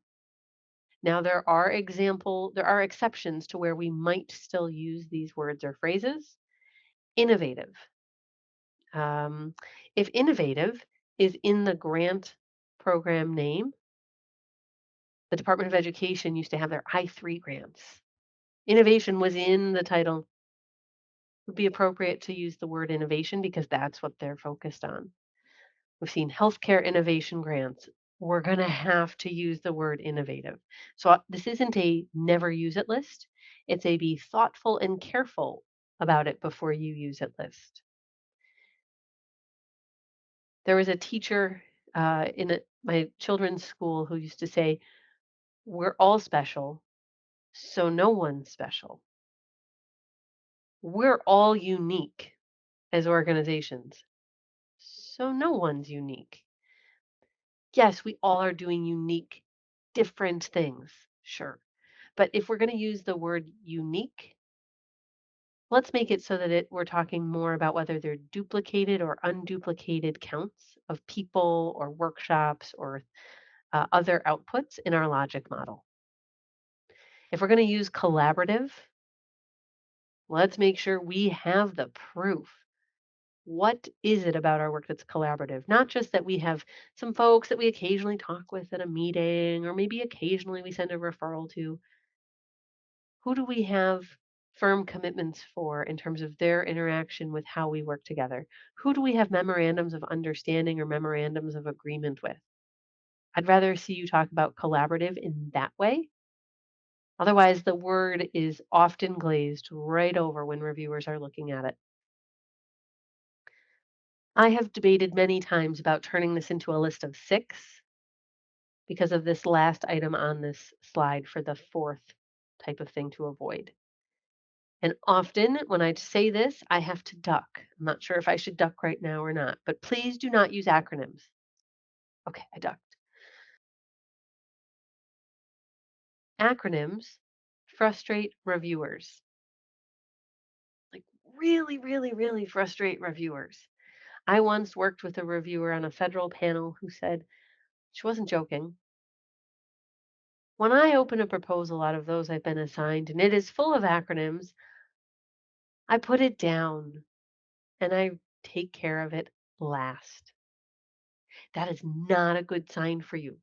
It's not that that person was saying they're going to score them poorly because they used acronyms, but they know it's going to be a somewhat frustrating read and they're just going to take care of it later. Don't worry. I've used acronyms in my career. Absolutely. Yep. I'm not ashamed to admit it. So I'm guessing you may have as well in your writing. Why in our grant applications might we feel that we have to use acronyms? Would anyone like to let me know? What are some of the things that have put you in a situation where you felt like you really had to use an acronym? I know we've got a wide range of experience on the line, so I'm guessing that some of you have encountered the need for acronyms, word count limits, character count limits, long program titles. Yeah, Caitlin, Stephanie, thank you. How about long organization names? Ready for this one? And they know that I use them as an example, and they know that I use it with love. They have the same problem, so they're okay to be used as an example. New York City Department of Health and Mental Hygiene. That is a lot of words, and it is a lot of characters. Could someone please tell me, you just heard their name once, what did the MH stand for in that very long organizational name? Does anyone remember what the MH stood for? Go ahead, let me know in the chat box if you heard what I said.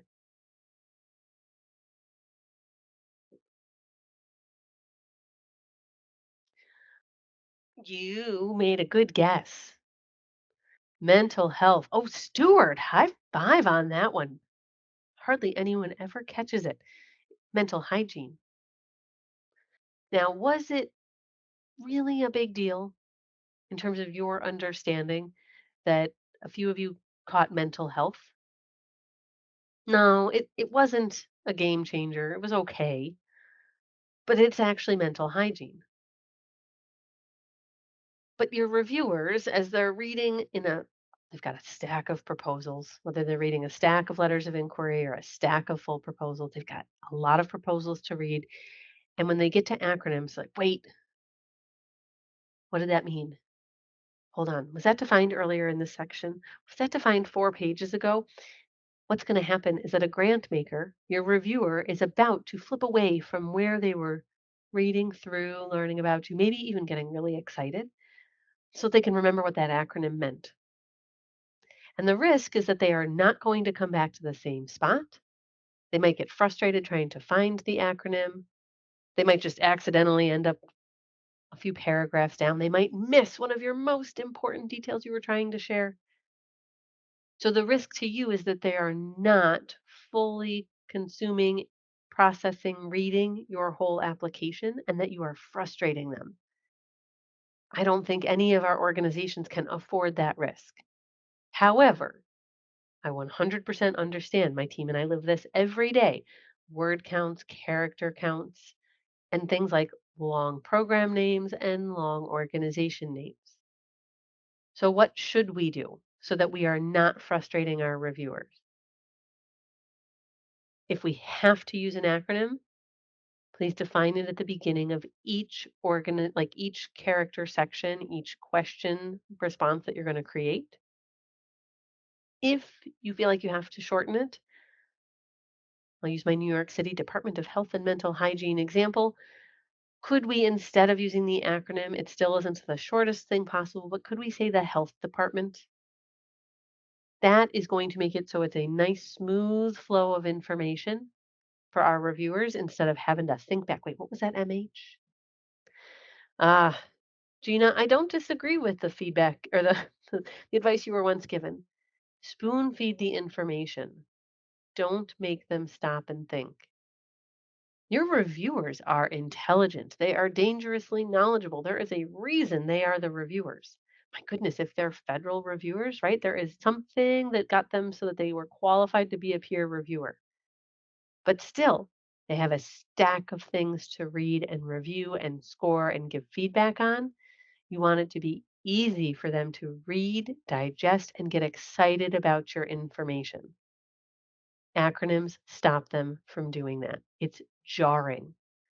The other thing to consider is that not all applications are presented to the grant makers, to the reviewers, in the order in which you wrote it. Because a lot of folks will push back on me and say, I always define it at the very beginning. Great. But what if your reviewer is presented the information out of order? Or, because our reviewers all have free will, what if they choose to read it out of order? I read budgets first. If you use an acronym in the budget, there is no way I saw it defined anywhere else. Now, that is my choice, but that's what's meaningful to me to understand first is your budget. So, lots of reasons I'm climbing off of the top. It's not just there wasn't a soapbox that I had climbed on. It is a ladder. I'm at the top of a ladder saying, please don't frustrate your reviewers. Please don't use acronyms. Okay, moving on. See why I think I might make it a sixth item sometime. It's awkward to have a list of six, but I think we might have to. Last one, number 5, overly ambitious outcome statements. If you told a grant maker that you are going to eliminate childhood hunger in, let's make it about your town. Each of you think about your town, your community. How much money, how many zeros are in that ask amount? A lot, right? I give this as the example because, wow, what an amazing ideal, a thing that we're working towards.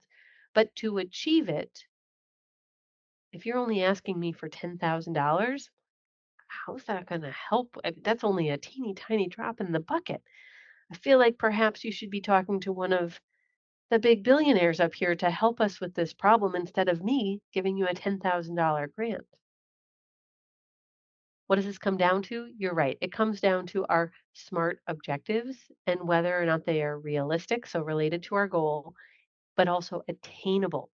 Can they be done in the timeline we have for the grant and with the grant budget we have available?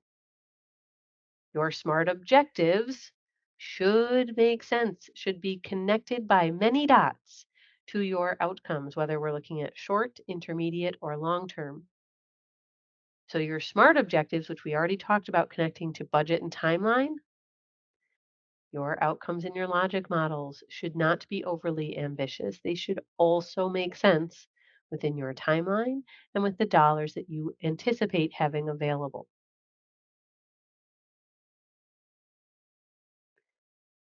5 things. Okay, almost 6 because of the whole acronym thing. I get it. But those are the things that we want to avoid in our proposals, whether we're talking about a letter of inquiry or a full proposal. When we come back, we're going to be thinking about what we're using in our writing. I want to talk about data for a bit. And looking ahead a little bit further too, today we're also going to be talking about storytelling. Now, part of that is, yes, using data for storytelling, but it's time for a hydration stretch break. I've got 301. So at 307, because it's about to go to 302. Yep, there it goes.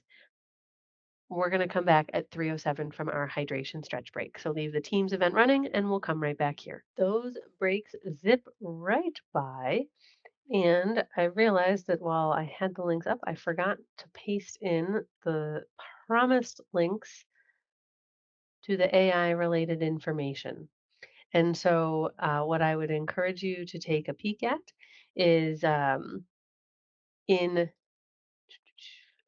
the chat box, I have just pasted the information for the GPA uh, ethics statement related to AI. And then I'll get that Learn Grants links for you still related to what Philip Dang did as a 10-minute presentation that you can access for free. And I'll put that link in the chat box the next time.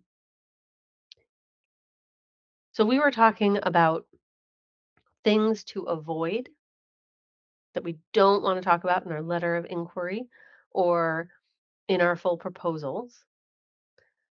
I'm wondering if there's anything else that folks want to consider adding to that list, things based on your experience that you would recommend folks do not add to their proposal, do not include. Is there anything else you've ever received feedback on? I love that piece of feedback that Gina shared in the chat box that they'd heard about spoon feeding information. Don't make them stop and think. Okay. Michelle, you've heard not to include resumes. Many times I agree with you. However, for some programs, in particular state and federal grants, there could be an attachment that says you have to upload job descriptions for everyone, either to be hired or on staff, and resumes or bios for those who are already on staff. So I would say if it is not requested, I agree, do not include resumes. If, however, it's requested, well, then of course we're gonna do what's asked. But I would say that if it is not asked of us, correct, do not include things that you think might be helpful, like resumes, but in the moment will just create extra information for them to process. Anything else that you think might influence an application and should be avoided? Any other pieces of advice that you've received?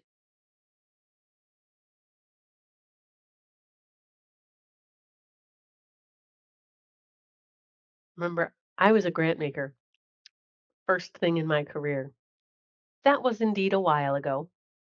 And while the types of information that we provide now are often digital, so we're uploading extra information, sending extra PDFs, it used to be that what well intentioned extras might look like would actually make the box, it would be a box that you would get for the application, not just a large envelope, because there might be VHS tapes or a stack of DVDs, one for each and every potential reviewer.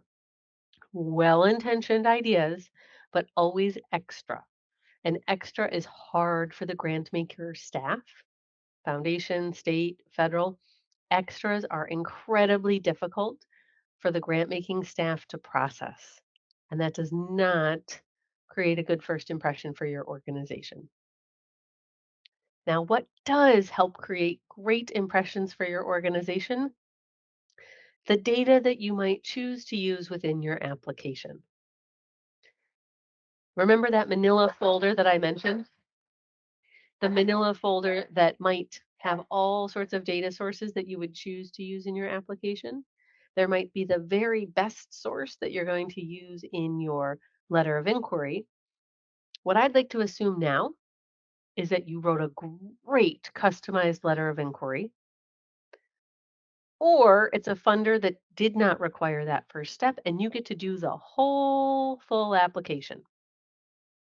I want to think about our need statement.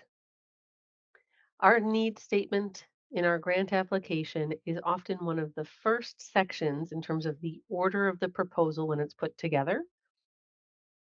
Our need statement is helping our reviewer to understand what it is that we're going to address.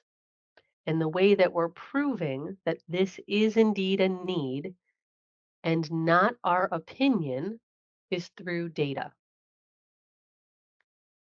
When we're looking at our need statement, there is a phrase that I want you to keep in mind when you're writing or when you're reviewing. You do not want your reviewers to ever think according to whom. I've read some fantastic proposals over the years that have made me think or highlight and circle or put a PDF comment according to whom?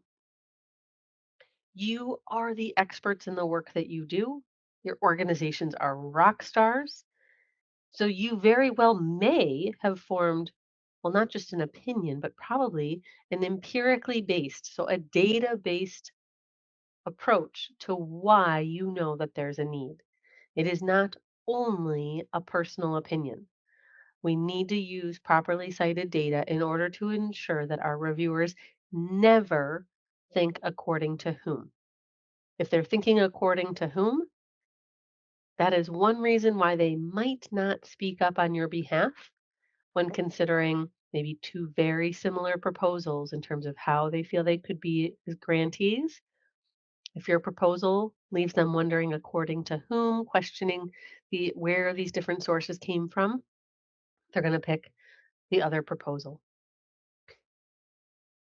So what do we often use in our proposals? We often rely on primary data. And I'm assuming on some level, given what you typed into the chat box about your go-to need data that you would put in your letter of inquiry, that as you were thinking about demographics, as you were talking about poverty, as you were talking about your population in your community, I'm thinking that many of you were relying on some of our go-to primary data sources. Does anyone want to type into the chat box for me what might be one of the key sites that you would go to in order to get some of your primary data related to your demographics, to your population, to your community?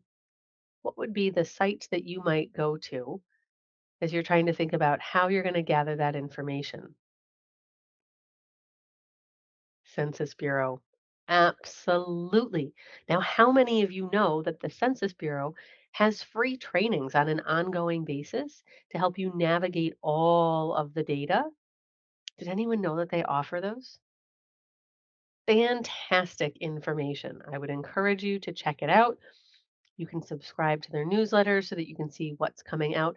I think maybe it was last summer. They even had kind of a fun theme to it that was more like a summer camp idea, summer learning program. And so constantly having all sorts of free information available. I've also at conferences, I would have said this pre-COVID, we've seen them return. We have seen census staff members coming into nonprofit conferences to help provide live in-person training at big national conferences as well. So I'd encourage you to keep an eye out for that as you're looking at different conference agendas. Okay, what else do we have? In addition to the census, maybe you're looking at the Bureau of Labor, looking for their different data points. Maybe you're working with youth. And so the Annie E. Casey Foundation's Kids Count Data Book, fantastic source. Has anyone ever used any of those? Other related information? I think those are fantastic primary sources as well. Of course, not applicable to all of your work. Ah, great, Denise. Yes, the state education data sites. Sure. Again, I'm based in New York, so if I'm thinking at what I'm doing here in New York, there's the New York State report cards. There's a site that I can go to and open that up at any time. Sure. So the Annie E. Casey Foundation Kids Count Data Book. I was asked to say that one again. I'm going to put the link in here as well. Let me get that best link for you. Not good at multitasking for it. Yep. There we go. So there's the data center link for the Annie E. Casey Kids Count data book. Great, great resource. Oh, and look at Denise, that was fast. Got the NICEAD address right in there. So we've got a number of different primary sites that we might watch. We also might consider what are some other secondary sources that we might use. Some locally accepted yet reliable source data. Does anyone have any examples of different community assessments or reports, industry sponsored data that you might use or have used? maybe some newspaper articles. How many of you have also utilized something that is locally accepted as a secondary source to help round out the understanding from a primary source? Just recently, I was relying on a needs assessment that had been conducted in the local community in New York City. And then, actually, I guess it was still in this quarter, but I actually got to be a part of a needs assessment that was being conducted in my own county. Got a phone call, thought it might have been spam. Don't know why I answered in the evening, but I did. And it was our local community college and their research center asking if I would take part in the community needs assessment. And they were like, "Wait, you said yes?" "Yeah, I would love to be a part of this needs assessment because I know all the local nonprofits then that are going to benefit from having access to this data." I was like, "Go ahead. What do you have? Ask me away. Ask all the questions." I was so excited to be a part of a community assessment like that. Once that data is analyzed, done, and produced, a fantastic secondary source for all sorts of organizations then in our community to use. Great. Good example, Pamela, tribal surveys administered by your organization. Fantastic. So when we think about our data and what we're trying to put into our needs statement, it's important to have big national data. It's important to see if there's something we can use in the secondary source or surveys your own organization has conducted, a community college's needs assessment. But we want to think about how we can give context to the information, how it is that we can help our reviewers to gain understanding of our community. As we're thinking about our reviewers, wait a second, I have a question. How many of you have had the opportunity to serve in a review capacity for grants of any shape or size? Could you let me know in the chat box or with the team's reaction why for yes and for no? How many of you have had the opportunity to serve as a reviewer in any capacity? Oh, fantastic. Great. Some of you have. When you're serving as a reviewer, it may be that you're serving as a reviewer and it's for your own community. But I would say that as a whole, that is a small percentage of review opportunities that exist. Rather, most of the time, someone who's serving as a reviewer is a subject matter expert for the work they're reviewing, but not necessarily an expert in your community. Now, for those of you that said yes, if you are willing to give me an additional piece of information in the chat box, because now I'm very curious, could you let me know either if you want to share the agency name you were a reviewer for or just generally the type? Was it a foundation? Was it state, local, federal? If you're willing to tell us what kind of review it was, I'm going to tuck that information away for a little bit later on. So, our reviewers are unlikely to be experts in your community. That should be actually our working idea. That should be our assumption. And so what that means is that our reviewers might be experts in our topic area. They might be aware of where we are, or maybe not. Now, I have mentioned a few times that I am based in far, far upstate New York in the Thousand Islands. No hard feelings if you say no. How many of you before this training have ever heard of this region of the country? How many of you would know? I mean, I said New York, so you'd know where to look on the map, but how many of you would really know where I am? And my feelings aren't hurt. I didn't grow up here. I didn't know what this region was for many, many years. Okay, so a few do, but many of you don't. It's a very rural part of far, far upstate New York. Not as rural as the county directly to my east, but very rural. If I'm writing for something for a federal agency, it could New York State agency too, I would have the same concern that they might not understand the communities up here. So I want to give them some context to understand. Perhaps they've only ever lived in a suburban or an urban area.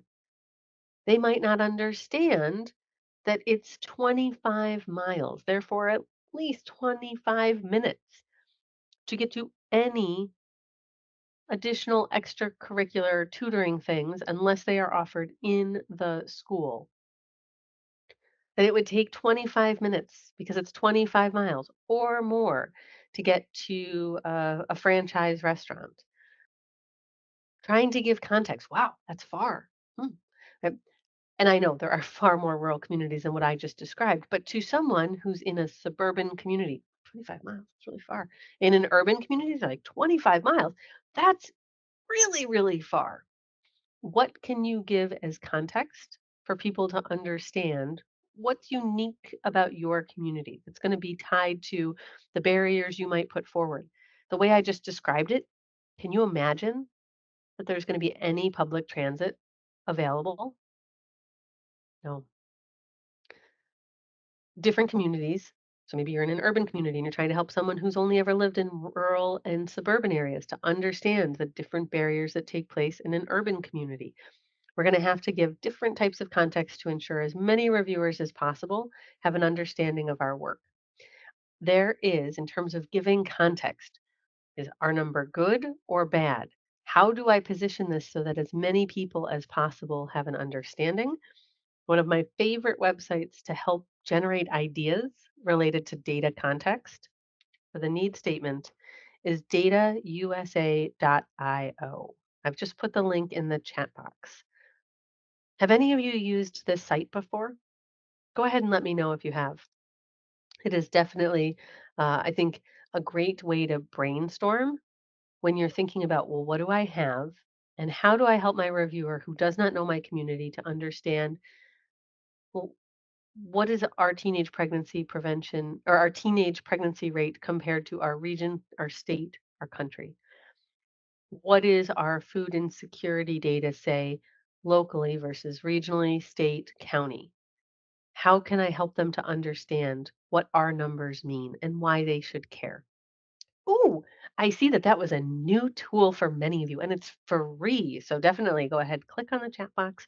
And if you want, hit a little bookmark so that you could try using it in your next application. Part of what I'm thinking about when we're writing a need statement, when we're thinking about what data we're going to use, is not only the data its source and how the data itself and how we're going to cite the source, but also what sort of language is the grant maker using on their website? What sort of data is the grant maker talking about on their social media? Remember when we looked at research and our 7 items? One of them was public voice.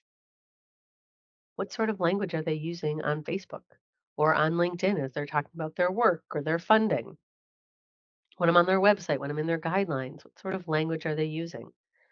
It might seem like a small detail, but if your funder, for example, in their guidelines, in their website, is talking about how those that are served, if they're using like the phrase consumers, well, maybe you say community members, participants, or clients, but there isn't alignment in what their natural language choice is and your natural language choice. Something as simple as the occasional alignment of language in your proposal to make it feel more comfortable for them, to help show them alignment will keep them focused on what is the data you're providing. And in a little bit, what is the program design that you're providing? Rather than having them try to think about what is different, how does this translate? Again, they've always been trained in the guidelines that they are being asked to review for. So the more that you can align the use of your language and their language, the better. For example, also, sometimes grant makers will define terminology. So maybe it's not about how they're defining those that you will serve, ultimately, those that their money will help support, but maybe it's about the type of work that's being done. There was a SAMHSA proposal related to HIV prevention services that talked about linkages to care. And so when we talk about linking individuals to different care providers, different types of services, different referrals, there could be there's room for interpretation for what that would mean from one organization that's applying to the next. So the grant maker, to ensure that there was some shared understanding, defined it in their guidelines so that therefore every time that it was used in any section of the proposal, the assumption the reviewer would make is that when linkage is used, it's using the grant maker's definition. So sometimes grant makers are really upfront what words mean what things to them. Other times, it's not as clear, it is not as critically important that there is exact shared understanding, and therefore you could mix a little bit of your language with their language. But we start that language alignment. We want to make our reviewers feel comfortable from as early as possible in the proposal, which does mean we're talking about in our statement of need.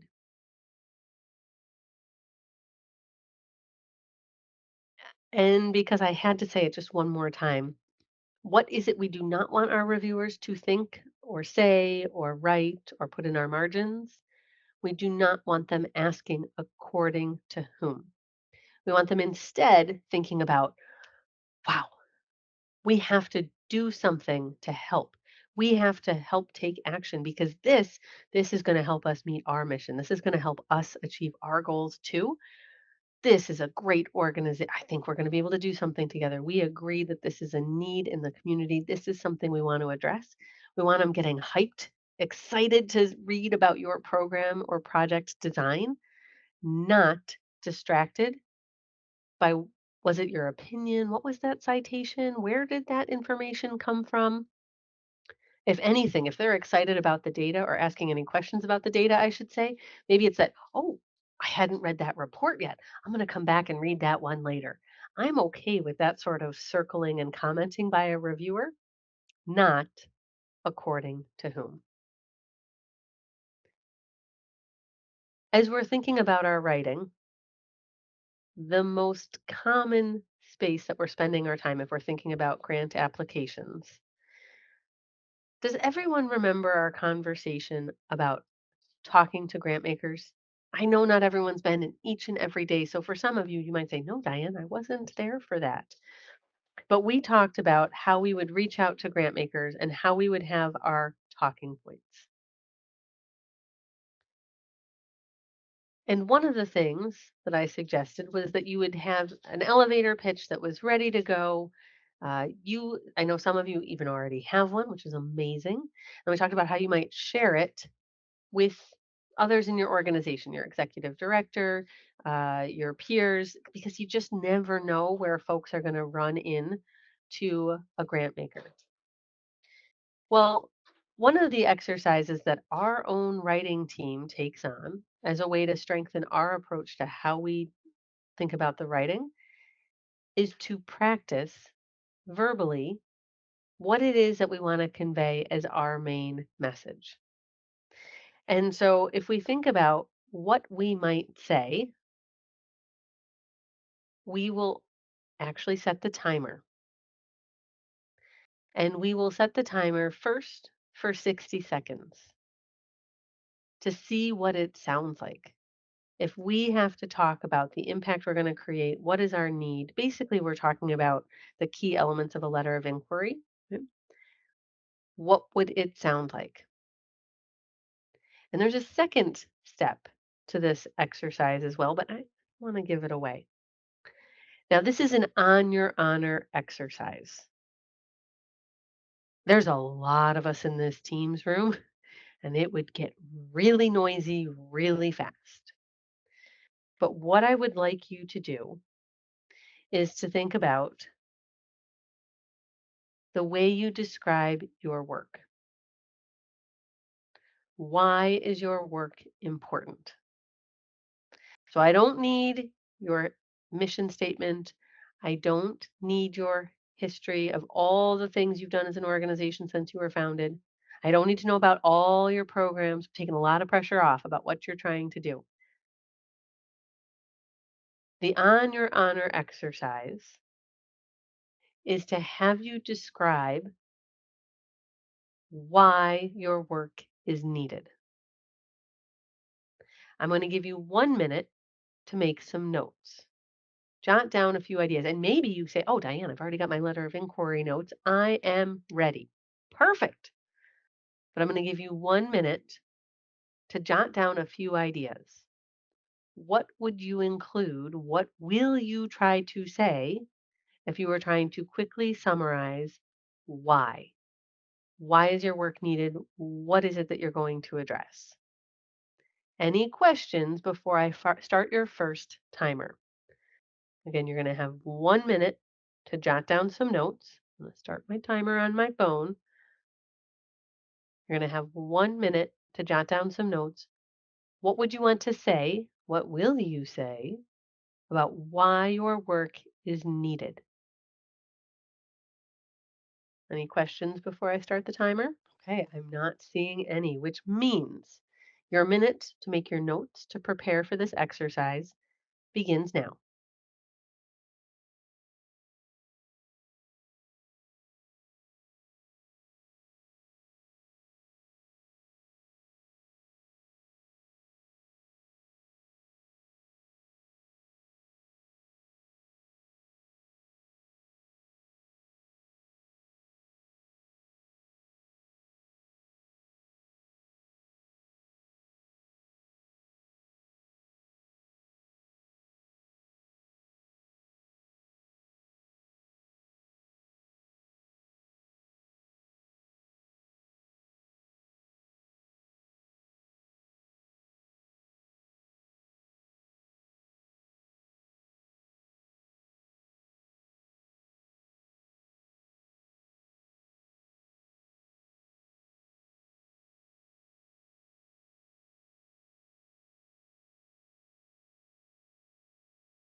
All right, your time is up.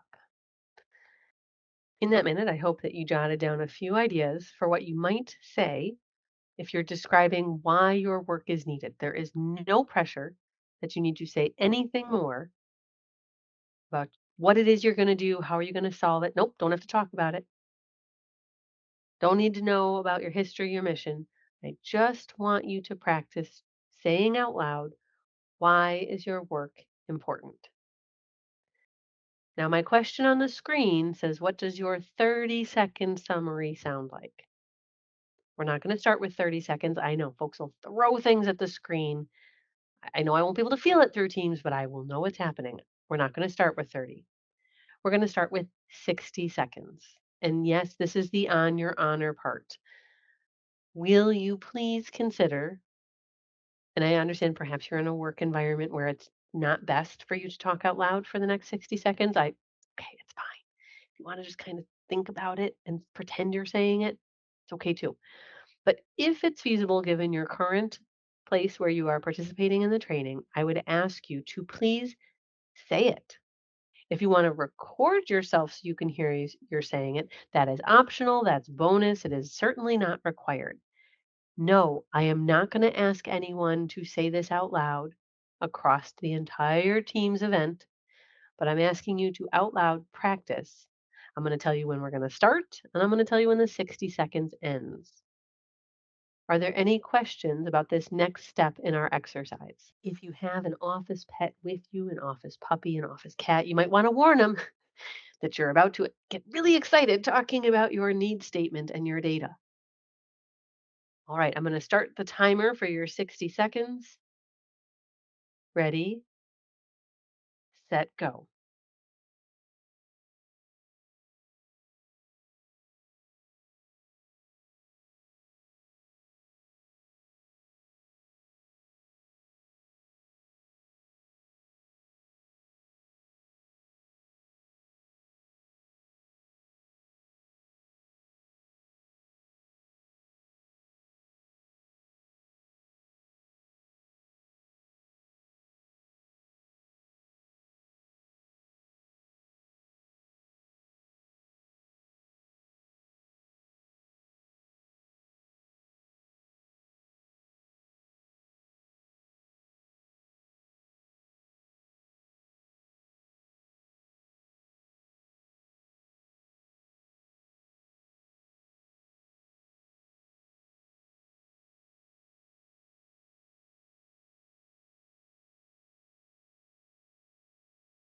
And time is up.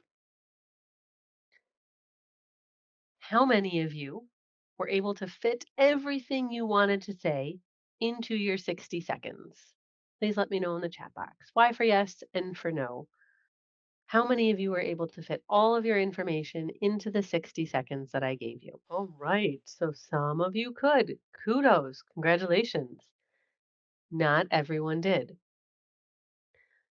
So we want to think about what would we take out or what when we say that this is secondary. If I spoke a little faster, maybe I'd get it in. I got to have a second conversation. But really, what could we take out if we didn't fit in our 60 seconds? What could we take out so that we could fit it all in before the timer went off? Now, because many of you successfully did this exercise in under 60 seconds, or right at the 60 seconds mark, I should say, now comes the second level. This is like you just passed. it- I love old school Nintendo games. We just passed a level in the old school Mario Brothers game. And so now we're in the second level. And I need you to try this exercise again, but I'm only going to give you 30 seconds. To be fair, I'm going to give you a quick few seconds here. Look at your notes and think about what am I going to cut out, knowing that I'm only going to have 30 seconds. Yes, you could try to talk just really, really fast, but that's not what we're going to encourage. That would be hard for your grant makers to understand. So cross a few things out in your notes. What is it that you want to include when you only have 30 seconds? I'm going to set the timer for one. This is our last part of the exercise. We're going to do one more timed activity. Again, I'm not going to ask for anyone to actually unmute and give us their example. You're on your honor for participation.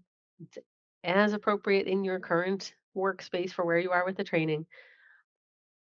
But I'm going to give you 30 seconds to talk through why. Why is your work needed? Why is your work important? On your mark, get set, go.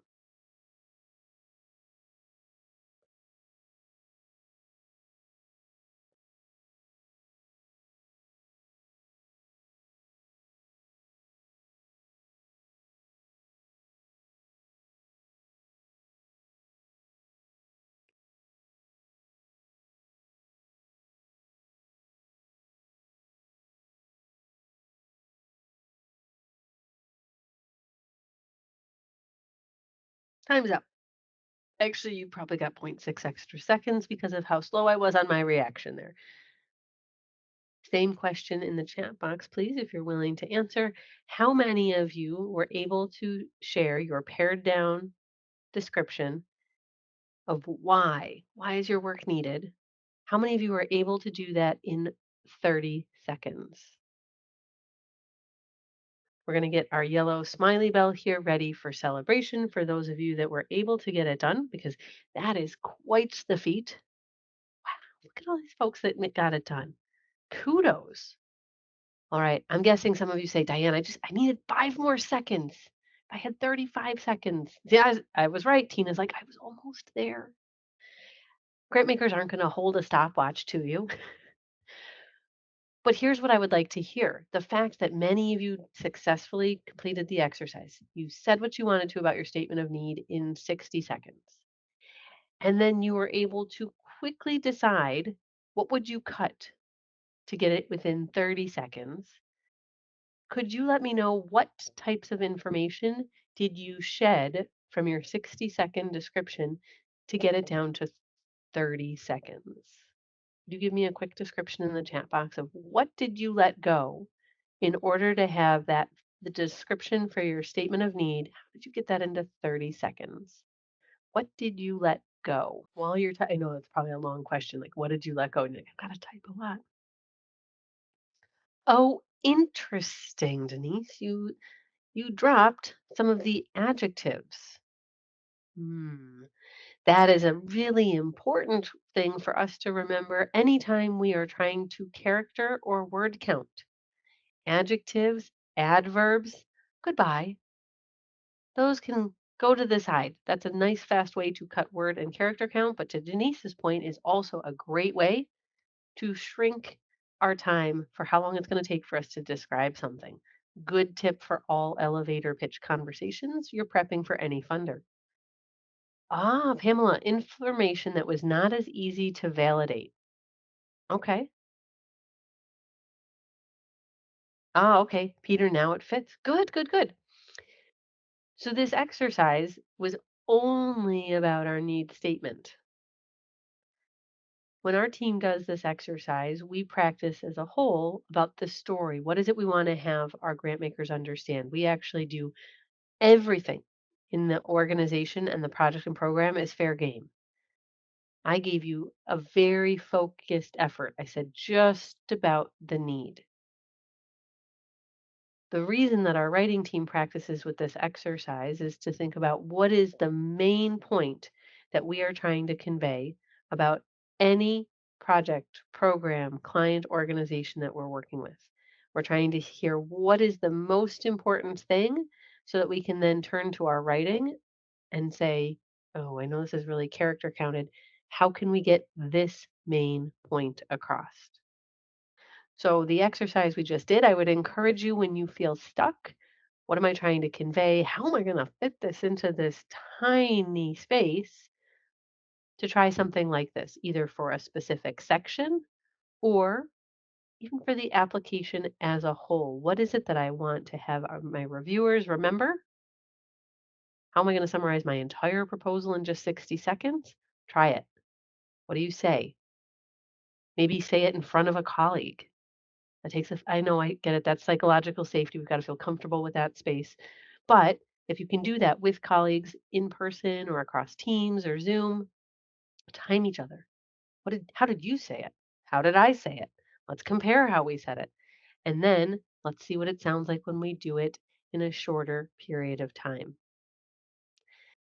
What we're trying to do, I've used the phrase connect the dots a fair amount so far these 3 days. There's a few phrases that I use a lot, right? Shared understanding, absolutely. Connect the dots. I get it. Those are some of my go-tos. And so to have an image here where we're thinking about connecting different points in a piece of art, sure, I'll go with that too. We are trying to ensure that our reviewers feel that sense of connection. But I have a different analogy. This time we'll go for a math analogy in terms of what it should feel like for our reviewers. We want our reviewers to feel comfortable, that they understand the problem, the need. So, what you just worked so hard to get into a 30-second little pitch.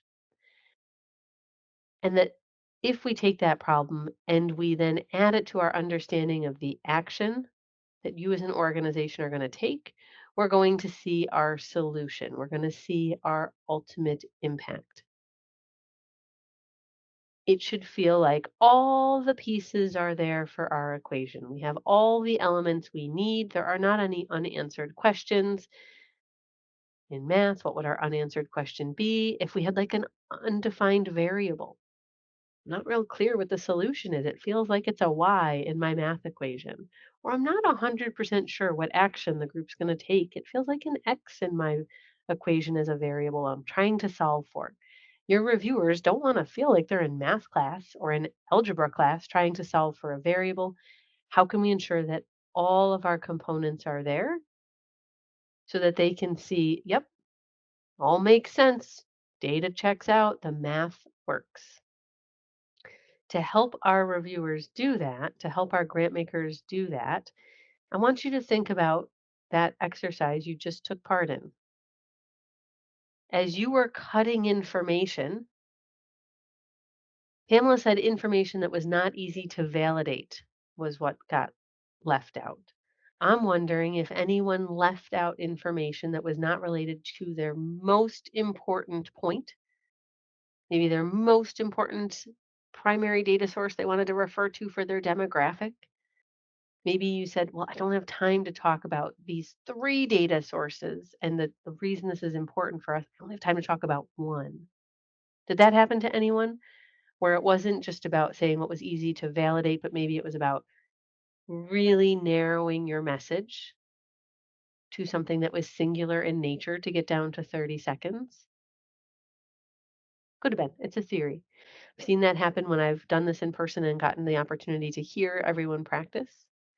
When we think about our need statement, so we're trying to define that problem circle of our equation, we want to ensure that our reviewer has a main point, something that they would be able to turn around to somebody else in the review room, somebody else in the Zoom room, and say, this is what this proposal is addressing. I'm not saying that you're only using one data source. You might use a combination of data sources, but what is your one main point that you are trying to get the reviewer to understand? We saw the feedback piece, the piece of feedback, the suggestion that had been given to one of your peers today. The feedback had been that recommendation to like spoon feed reviewers, make it easy for them to understand and digest information. The analogy I'd like to propose is one of a road trip. Has anyone ever had this experience where you are on some sort of GPS program guided road trip? Could be short, could be long, and all of a sudden, the program is telling you, turn left in 75 feet. And you're like, wait, what? I thought we were going straight for 4.4 miles. Has anything like that ever happened to you, whether you were the driver, the navigator, or the passenger in perhaps a rideshare app or a taxi? Has that happened to anyone else? It's happened to me in all those situations. As the navigator trying to focus, it's happened to me as where did we just go? How I thought we were going this way and the Uber's now going that way. Felt like that in New York City more than once. Any of those, driver, navigator, passenger, it's jarring and it makes you go, whoa. When we make assumptions about our reviewer's knowledge, or when we don't provide the appropriate citation to help them understand where did this great data come from versus wondering according to whom, what we have just done is provided a jarring road trip moment for our reviewer. We want it to feel like a nice, smooth journey for how we get from the start of our story, the start of our description for our need statement, until we get to the point where we are saying, and now, here as we arrive at our project description, this is what we want to do. It should be a nice, smooth flow for them. We could actually take this analogy and make it not just about the need statement. We could make it about our entire proposal. Anytime that we make an assumption of knowledge, well, they didn't make an assumption leap with us. Instead, we had to take a detour to get everybody around that piece of information. So that was jarring as well. It didn't feel like a nice, smooth journey. So we want to help ensure that our reviewers are with us every step of the way. As we're talking in our need statement, when you're using your different data sources, some of which you've talked about in the chat box, what are we talking about and helping our grant makers to understand? What might be specific hurdles that are in place in your community, preventing folks from getting services, from continuing on in the program, from reaching you in person? Maybe we're going to say that one of the hurdles is a lack of public transportation. Well, how could we address that? How could we get those hurdles out of the way? There should be clear data in the need statement that is helping us to see and visualize and try to understand, even if it is not our personal lived experiences, what are those hurdles and how will we remove them so that folks can receive our support, can be part of a program, can participate. That is a nice, smooth journey. help me to visualize the hurdle, help me to see how we're going to take it out of the way so that everyone can have a nice, smooth journey. If we're thinking about our gaps in service that might exist, help me to visualize what that gap is like. Help me then to think, how are we going to piece together the different components? How are we going to work with collaborative partners, other providers in the community? What is it that we're going to do in order to fill the gap, in order to uh, be able to support our community members?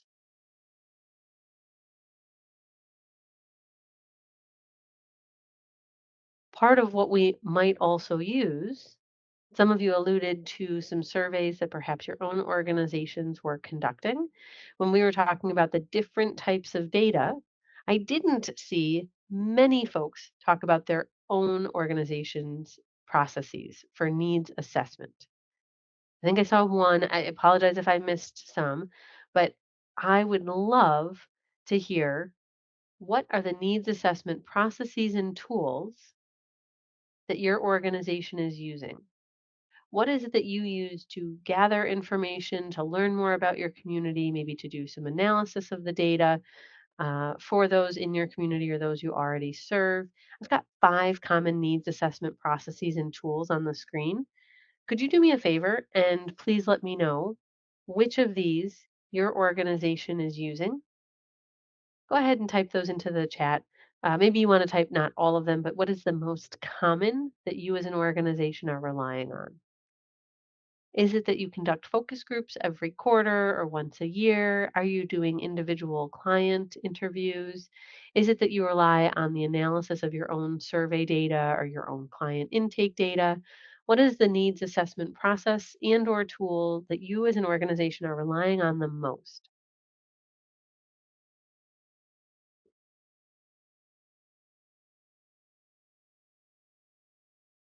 All right, data analysis definitely is one of the most common. It's data you have. We can do some work on it, put it into grant applications, use it to help direct our next services. Absolutely.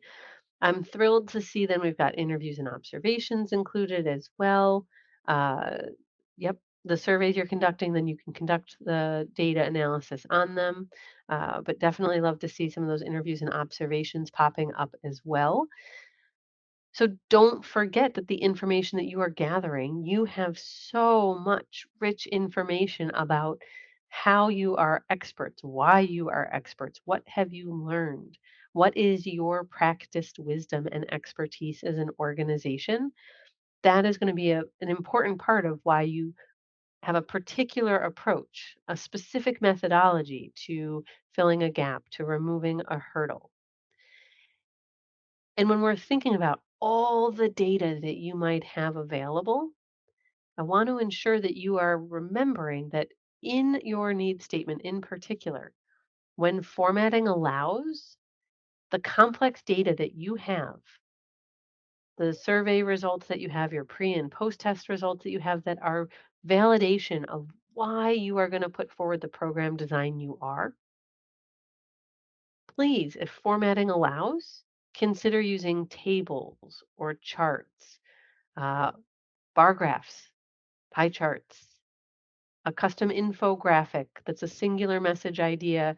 You could use Canva, something that helps your reviewers to understand your complex data that they're seeing for the first time. Now, there's a lot happening in the image on the screen related to smoking statistics. I like to see visuals in proposals related to need statements that are singular in message. So while yes, this is singular in message related to smoking statistics, we've got age, education, racial and ethnic groups, and region. I'd like to see one as a labeled figure. Maybe I'm going to end up using a few of them, but I'd like to see them as one labeled figure. So smoking statistics by education, smoking statistics by racial ethnic groups, so that I can, as a reviewer, learn, digest, and then help me move on to the next point. There's so much that you could lose me here. This could feel jarring. This is not a clean walk through our journey. We want one message. Same general takeaway from what's on the screen right now. Now there's 2, not 4 different types of information here. This is comparative data. On the left-hand side, we have math. On the right-hand side, we have reading. It's taking incredibly complex data, multiple grade levels compared to 2 different time periods, compared to a national average. Way faster for a reviewer to digest and understand than if we would put it all into narrative structure. However, what would be even better for me as the reviewer? One labeled bar graph about math, build it into where it fits for the narrative. One labeled bar graph about reading. As much as possible, singular message so that we are sure that the main information we want our reviewers to understand is received by them. That's part of that smooth journey that we're looking for, like that map analogy. So some of it, sure, could be done in Excel or Google Sheets, but I'm a huge fan of using some of the infographic templates in Canva if you're trying to make a singular message about a data point. We're not affiliates, but anything that's free for nonprofits that you can register for, definitely always a fan. So I would encourage you to check that out if it's not something you've used before. Um, but let's be creative and not only rely on the narrative description about all of our data. If formatting allows us to insert some sort of visual to help our reviewers understand and digest our very complex information. I get really excited about data. Not quite as hyped up and excited about the conversation as acronyms. I get it. But I believe that data tells a huge part of our story. And we want our reviewers to start to emotionally connect. What is it like? What's your community look like? What are we experiencing? Why should the funder care? To help us wrap up today, we're going to talk about stories. We're going to think about what storytelling is like in applications. We're going to talk about it both in foundations and in government. But to do that, you're right, hydration stretch break. We are right on 4 o'clock Eastern. Let's go till 4:05. Please leave the Teams room up, and we'll be right back at 4:05. Oh, also, we'll be taking our group photo when we return. All right. I'll have our screen back up here in just a second, and we'll get into our conversation about storytelling. Wondering, in the meantime, why for yes and for no? How many of you believe that storytelling is an important part of grant seeking? Or if you want M for maybe, if you want to be in the middle ground, let me know. Do you think storytelling is important for successful grant seeking? It's not a rhetorical question, so I definitely am not asking everybody just to type in a yes. Okay. I appreciate some of those candid answers for maybes. Brooke, oh, there we go. It's coming back. Okay, thank you. Um, when we're thinking about storytelling, I'm wondering if any of our maybes are because you're wondering about foundation versus government grant. That tends to be where we have a lot of discussion about what really is appropriate and the different types of grants. This particular section is, oh, I love, love, love it. And one of the things that I really appreciate is the opportunity to, I'm part of the nonprofit storytelling conference. And so it's a conference all about storytelling in all areas, sections, little nooks and crannies of nonprofits.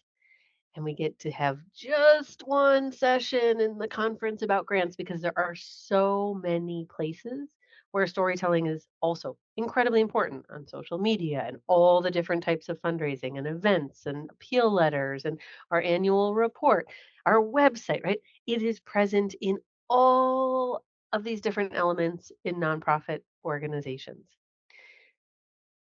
We're going to talk just about grants. It is one small segment of a much larger nonprofit fundraising organization storytelling community. And so if that's a spot where you're like, I love talking about storytelling, do let me know and I'll share some additional resources that I would recommend for you. But for sake of today's conversation, we're talking about storytelling within grants. And we're going to start by thinking about foundations, which, when we start a conversation about storytelling in grants, this is usually the spot where I find people are more, I want to say maybe comfortable, maybe they expect it more. It feels more like what we might see for heartstring emotional appeals that we would see in an email appeal from an organization, in a physical appeal letter in our mailbox. And so, since foundations can feel like that, that might be why we are gravitating towards some of the storytelling elements. But the reality is, each foundation is really different for what is going to work for that organization. Some are going to ask for a letter of inquiry and then your full proposal, like we talked about. Some let you go straight to full proposal. Some, their proposal is a letter of request. And they'll make a decision based on that. Each foundation gets to decide what is their process, how do they judge applications, what is best for them. So there's this fantastic article from Allison, it was Shirk at the time, but Allison Jones. Yes, it's an oldie but a goodie. It's from 2018, and it's called If You've Met One Foundation, You've Met One Foundation. And well, good news. I've also had the opportunity to have Allison as a speaker in our Learn Grants Summit. So we do have a 10-minute version of this blog, something a little more updated. So you can check out that link to listen to Allison talk about it live. But the idea is that since each foundation is different, your idea for how you approach storytelling for one foundation is good information and helpful for that foundation. But we don't want to assume that it's going to work for this other foundation we're going to try later and this one that we're going to try next year. Each could be different in terms of what's going to be the best way to tell your story. So, what am I pointing back towards? That's right. I am pointing back towards what do we learn during our research about different grant makers, and what do we learn during our conversations, phone, email, in person, during our relationship building work with grant makers. That's going to help us understand what is the best way to approach each grant maker. Now, whether we get to talk to the grant maker or not, I thought it would be helpful if you had some consistent steps that you could follow to help you think about, how do I decide the way to tell my story, our story as an organization, our story about our project or program, to this specific grant maker. You follow these 5 steps. Oh, you're right. Goodness, they do seem awfully well aligned with our research element of of the life cycle, our relationship element of the life cycle, and our writing element of the life cycle. Funny how it all comes together. Got a big plan. I want to walk you through 2 examples. They're both foundation examples of how you would follow these 5 steps. Our first step, review the foundation guidelines. On the screen is a screenshot from the foundation, the Fresh Sound Foundation. They are a foundation that is a family foundation, although managed by a philanthropic advisor. We can see on their guidelines that they like to support projects that are providing seed money. They're new ideas, so not ongoing. They are showing us a picture of students on the St. Lawrence River participating in an activity. You're right. St. Lawrence River, right here in my very own Thousand Islands. So this is an example that I'm very familiar with. Our second example, the Mother Cabrini Health Foundation. No photos on the website at the time that I was gathering this information, and it was giving us some very basic information about what they would fund. So 2 very different styles in terms of the personality and the level of detail that was being given by the funders. So step 1 was we were poking around on their website, reading their guidelines, looking at their recent grantees. If we think about step 2, what is their application structure? Our Fresh Sound Foundation had a nice proposal checklist that outlined what is it that you need to include in your application. A cover sheet, a flowing 5-page narrative. No character counts, no word limits here. We've got a page limit, and they want us to use all of their outline to create our narrative, but we don't have to feel like we are creating little chunks of text. On the other hand, if we look at the application structure for the Mother Cabrini Foundation, yep, character counted, chunky responses. It's up to the discretion of the grant maker for which we see, but it's important for us to understand a free flowing narrative. We have a lot of choice as the writer for where and how we can put stories in. In the example, like you see on the screen, when we are in these character counted online portals, we have to ensure that we directly and completely answer each question. So that might leave us a little bit here, and a little bit there, and a little bit down here. And we aren't sure until we've probably crafted the whole thing, where might we be able to fit in a story? Where would it not detract from directly, completely answering the question that's been asked of us? So then we want to think about what is the best story that we want to use. In the Fresh Sound example, we saw on their website that they had a photo of a grantee, told us even a little bit about the work that was being done. We saw in their guidelines that they were asking about outputs and outcomes and measurements. I love to focus on impact stories if we can. So we're going to walk through some different types of stories that we can use: client, donor, staff, maybe community. But if we can talk about the impact we're having with our clients, with our community members, that seems to be a great fit for them based on the way that they're presenting their information on their website and based on the questions that they're asking related to their free flowing narrative. I've got a lot of flexibility for how we're going to do that. Is it going to be a student quote? Might it be a teacher quote? Might it be a parent quote? I haven't gotten into the nitty gritty of what I have available to me yet, but it does seem that if at all possible, if we have permission to use any of the information, that would go a long way for helping the grant maker to understand the impact they might help support. If we're looking at the Mother Cabrini Health Foundation, trying to figure out what type of story might we try to fit in, their website, as well as their application questions, are focused on broader systemic change. And so while an individual client story could work as an example of the change being made in the community, what stories might we have that show the broader reach of our impact? What is it that's really changing in our region or our community? One life is an important one life, but how can we show the way that we are impacting lives, plural?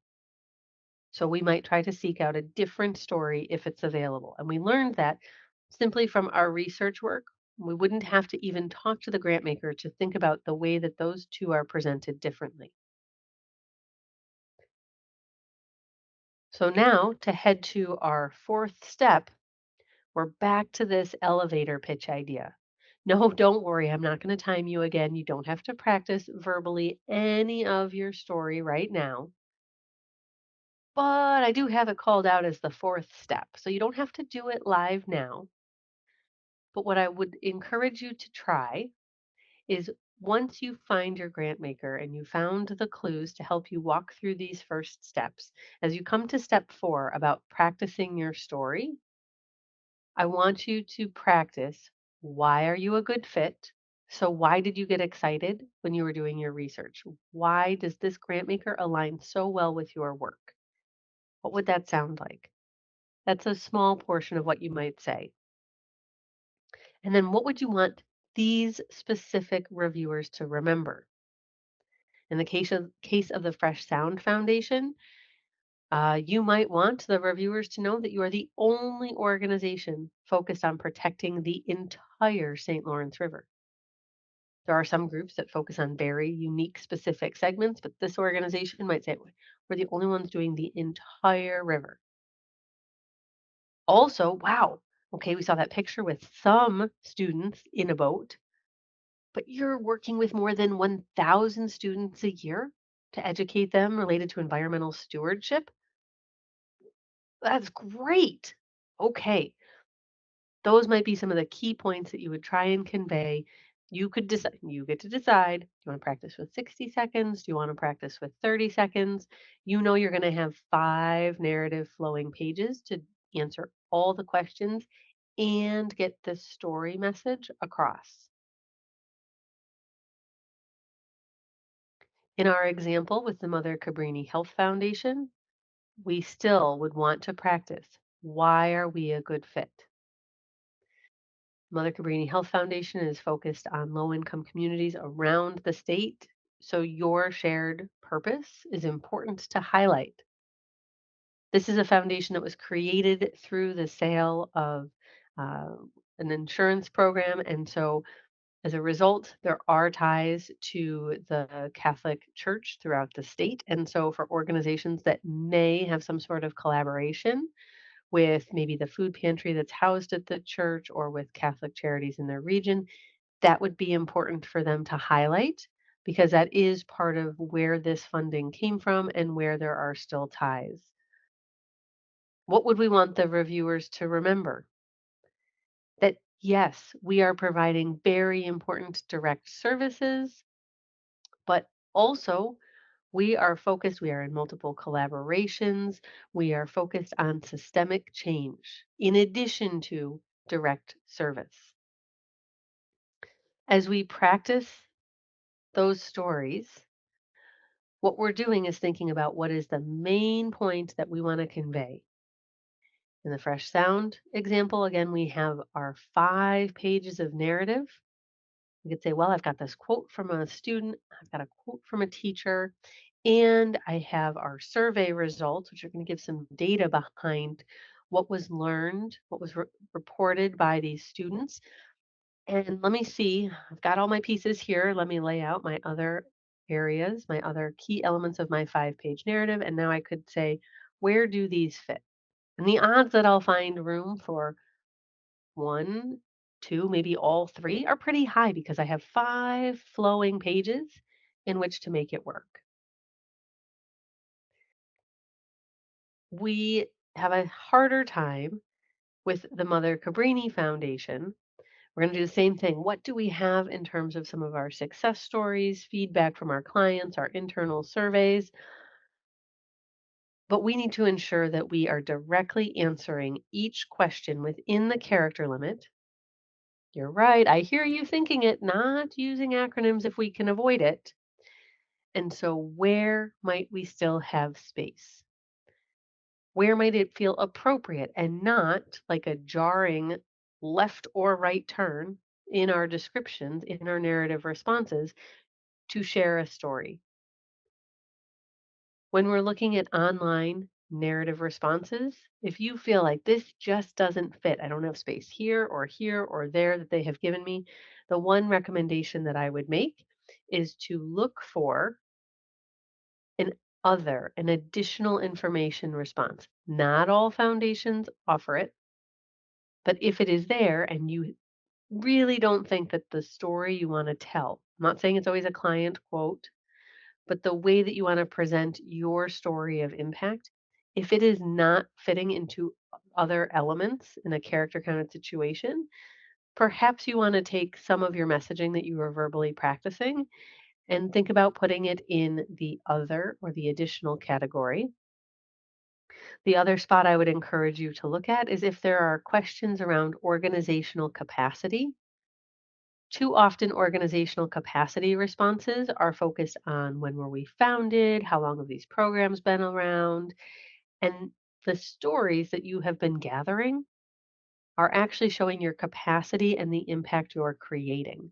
So I would encourage you to also maybe revisit your organizational capacity response in character counted applications as a spot to add some stories of impact, or maybe even singular story of impact, some sort of information that you're able to share.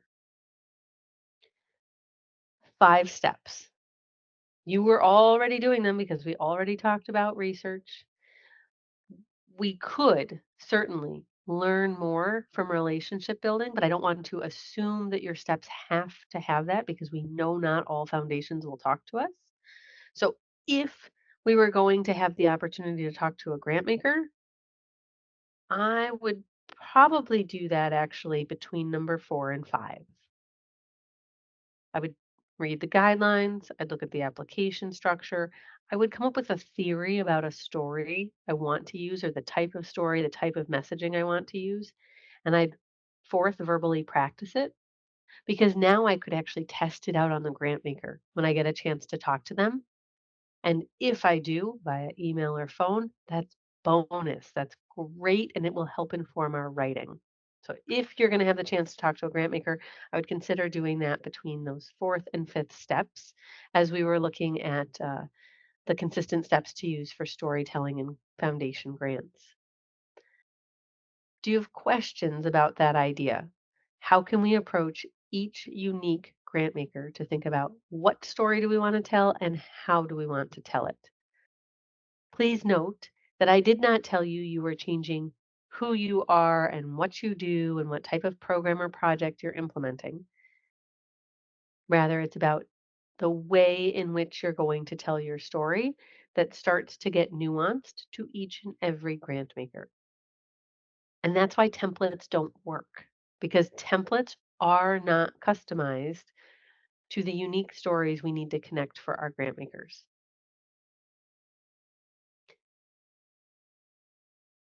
We talked a lot about data today, didn't we? Indeed, we did. We need more than data, more than our client data that we've analyzed, more than the data that comes from our interviews and observations, more than the data that comes from our focus groups in order to really engage our reviewers. The data you have that you use in your needs assessment indeed is important, but how can we make our reviewers feel more connected to the work that they're reading? So you saw me list in that foundation section the 4 different types of stories we might talk about. So these would be stories that have been directly shared by you. You have permission to share. They're about the impact that you've had. Now, the photos that I've been sharing are assuming that we're talking about people. But we could also, and I've successfully seen organizations think about maybe we're talking about an animal rescue shelter. So we're talking about the animals we're serving. And then a conservation group turned the hummingbird into their client. So they gave human characteristics to be able to talk about what was happening for that hummingbird. We've seen organizations that are focused on the environment, not just Save the River talking about students that are learning, but folks that were talking about conservation and carbon related items in forestry. We're not talking about the human stories, we're also talking about environment stories. So while it looks like and is often portrayed as that we're talking about client stories as the people, please be creative in talking about the community that you are most directly working with so that your reviewers are understanding the type of impact you're having. Where do we find client stories? Oftentimes on organization websites and organization social media. As the grant writer, the grant professional, I'm often sleuthing for them. I'm wondering how many of your organizations have a repository, a place that you keep stories that you have permission to use. If there's stories coming in terms of success or impact, do you have a database, a spreadsheet, a Word document, a notebook in the front office?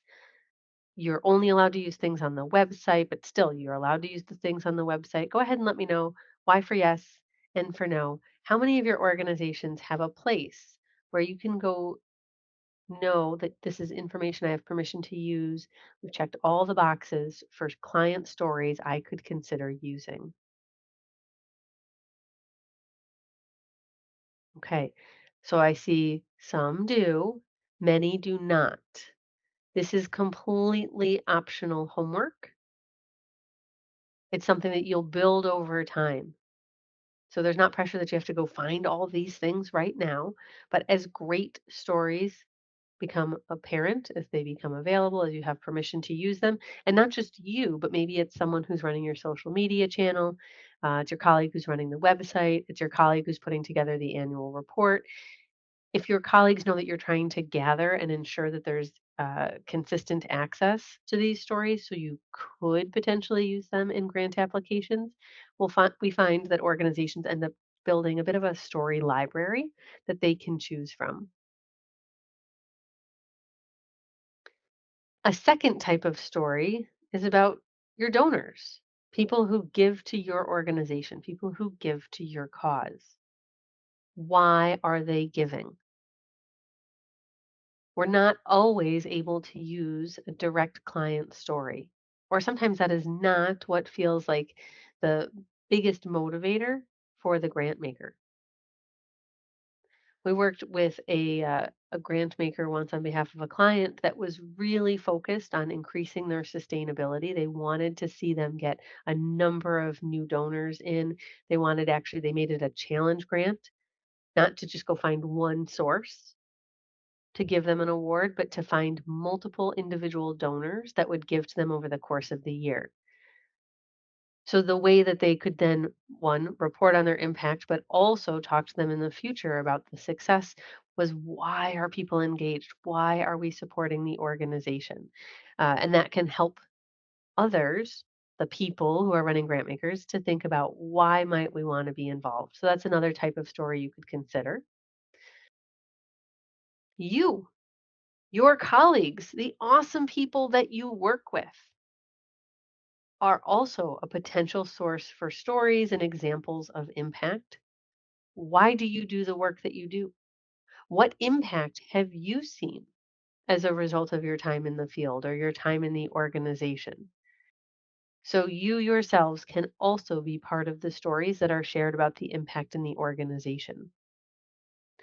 Staff stories often work well when you're working with a community that is not all about people, where we have permission perhaps that can be assigned to share a story. But when we talk about the animal shelter, when we talk about the environment, it could be the staff speaking on behalf of the community. So that could be the way that you present the story.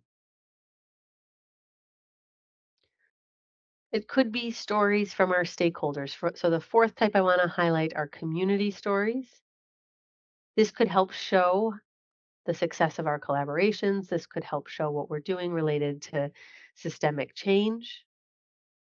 So maybe a quote from a community partner, sure. Maybe actually something like the cross population of information and encouragement of others. So a community story that I have that was shared then in a grant application was about a young student who had written a competitive essay in order to get grant funding for the local urban mission and their food pantry. They had defined community as the services that were being provided by the mission. And so, in doing so, they secured a grant for the organization. They then, as a result of their work and of the publicity around it, actually then got another matching grant. And so, here it all started an essay about the meaning of community, and it became a community giving effort because of the connections that the organizations had to each other. And so, a very different story, but one that shows how the sense of community also resulted in greater financial sustainability for the organization, and still while benefiting the members of the community. I encourage you to be creative in thinking about what types of stories you want to highlight and why. But your filter, I would ask that your filter is related to what is your impact that you put in your logic model. What does your theory of change at that 30,000-foot overview, what does that portray as a message? How do the stories that you're selecting help to reinforce that you can do this, that you are the best people to be funded, the best organizations to be funded to do the work that you're proposing. Stories are not just the heartstring elements. They certainly do go a long way, but the story is also often about connecting to our data, what might seem like dry, pragmatic, factual data. And so we want to think about maybe our needs statement. I was talking about sources. And while some of us might get really excited about datausa.io and the Census Bureau and the Annie E. Casey Kids Count Data Book, I'm really excited about those stories. But is there anything else that we could consider? Could we talk about what a day in the life of the what the a day in the life of a client is like? That is a very different way to lead someone into a need statement. We can back it up using our appropriately cited data, but that's really starting to help people think more about the persona of who are we working with, who are we serving, who are we supporting?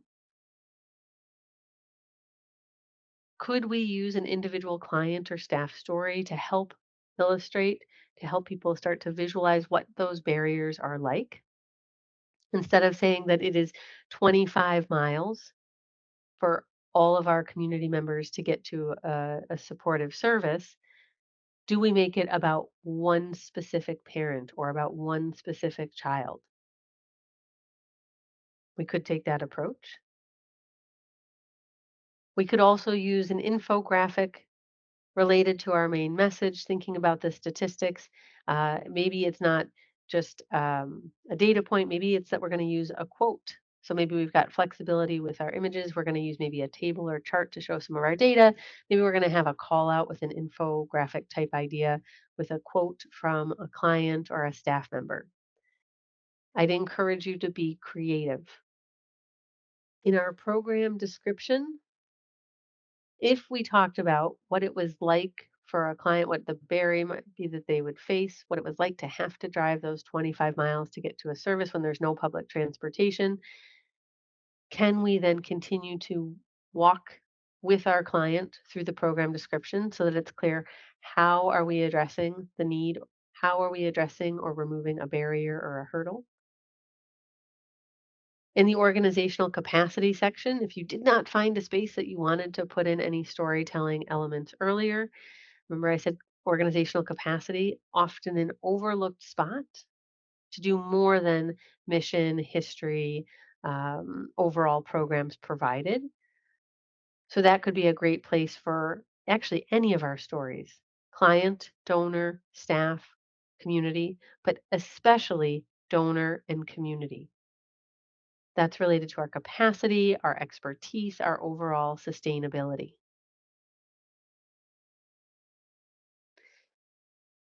We want to be careful about how much we put in related to client stories.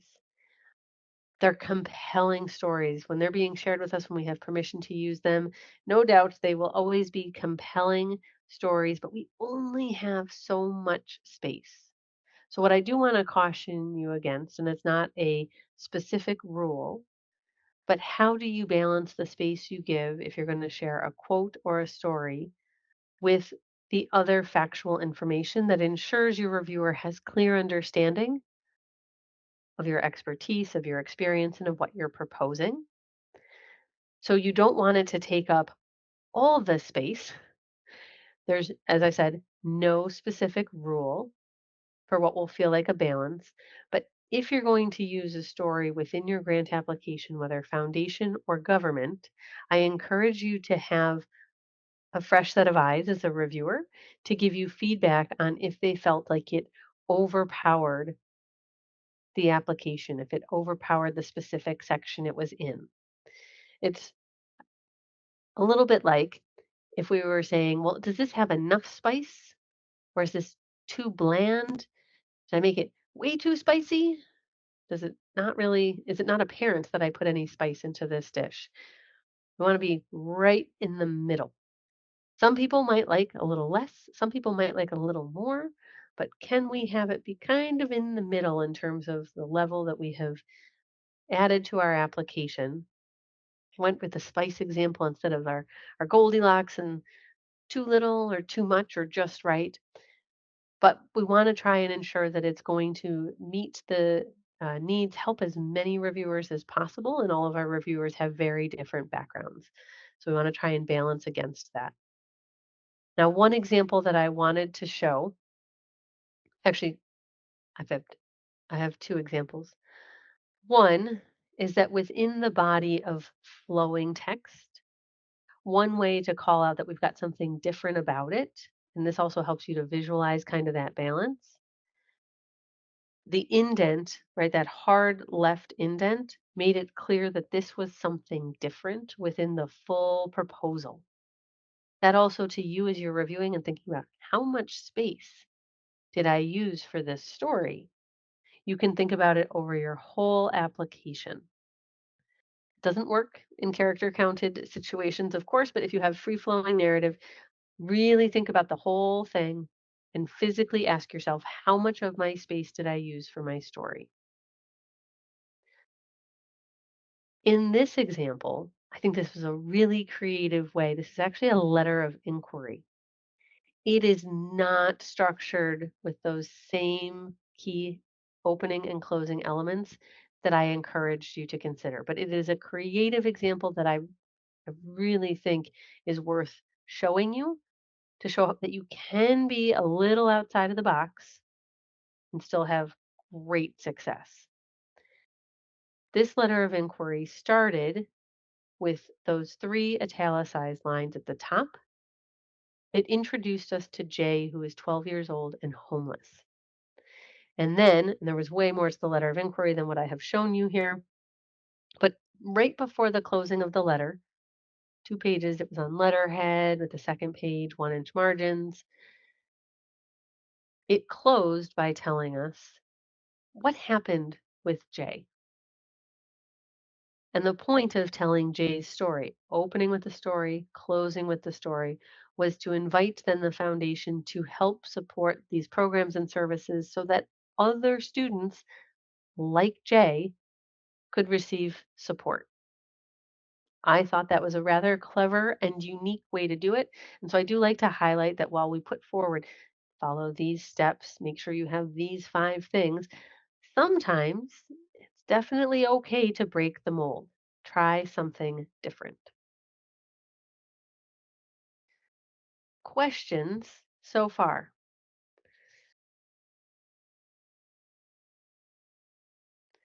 A great deal of what we talk about in storytelling, I mentioned that nonprofit storytelling conference.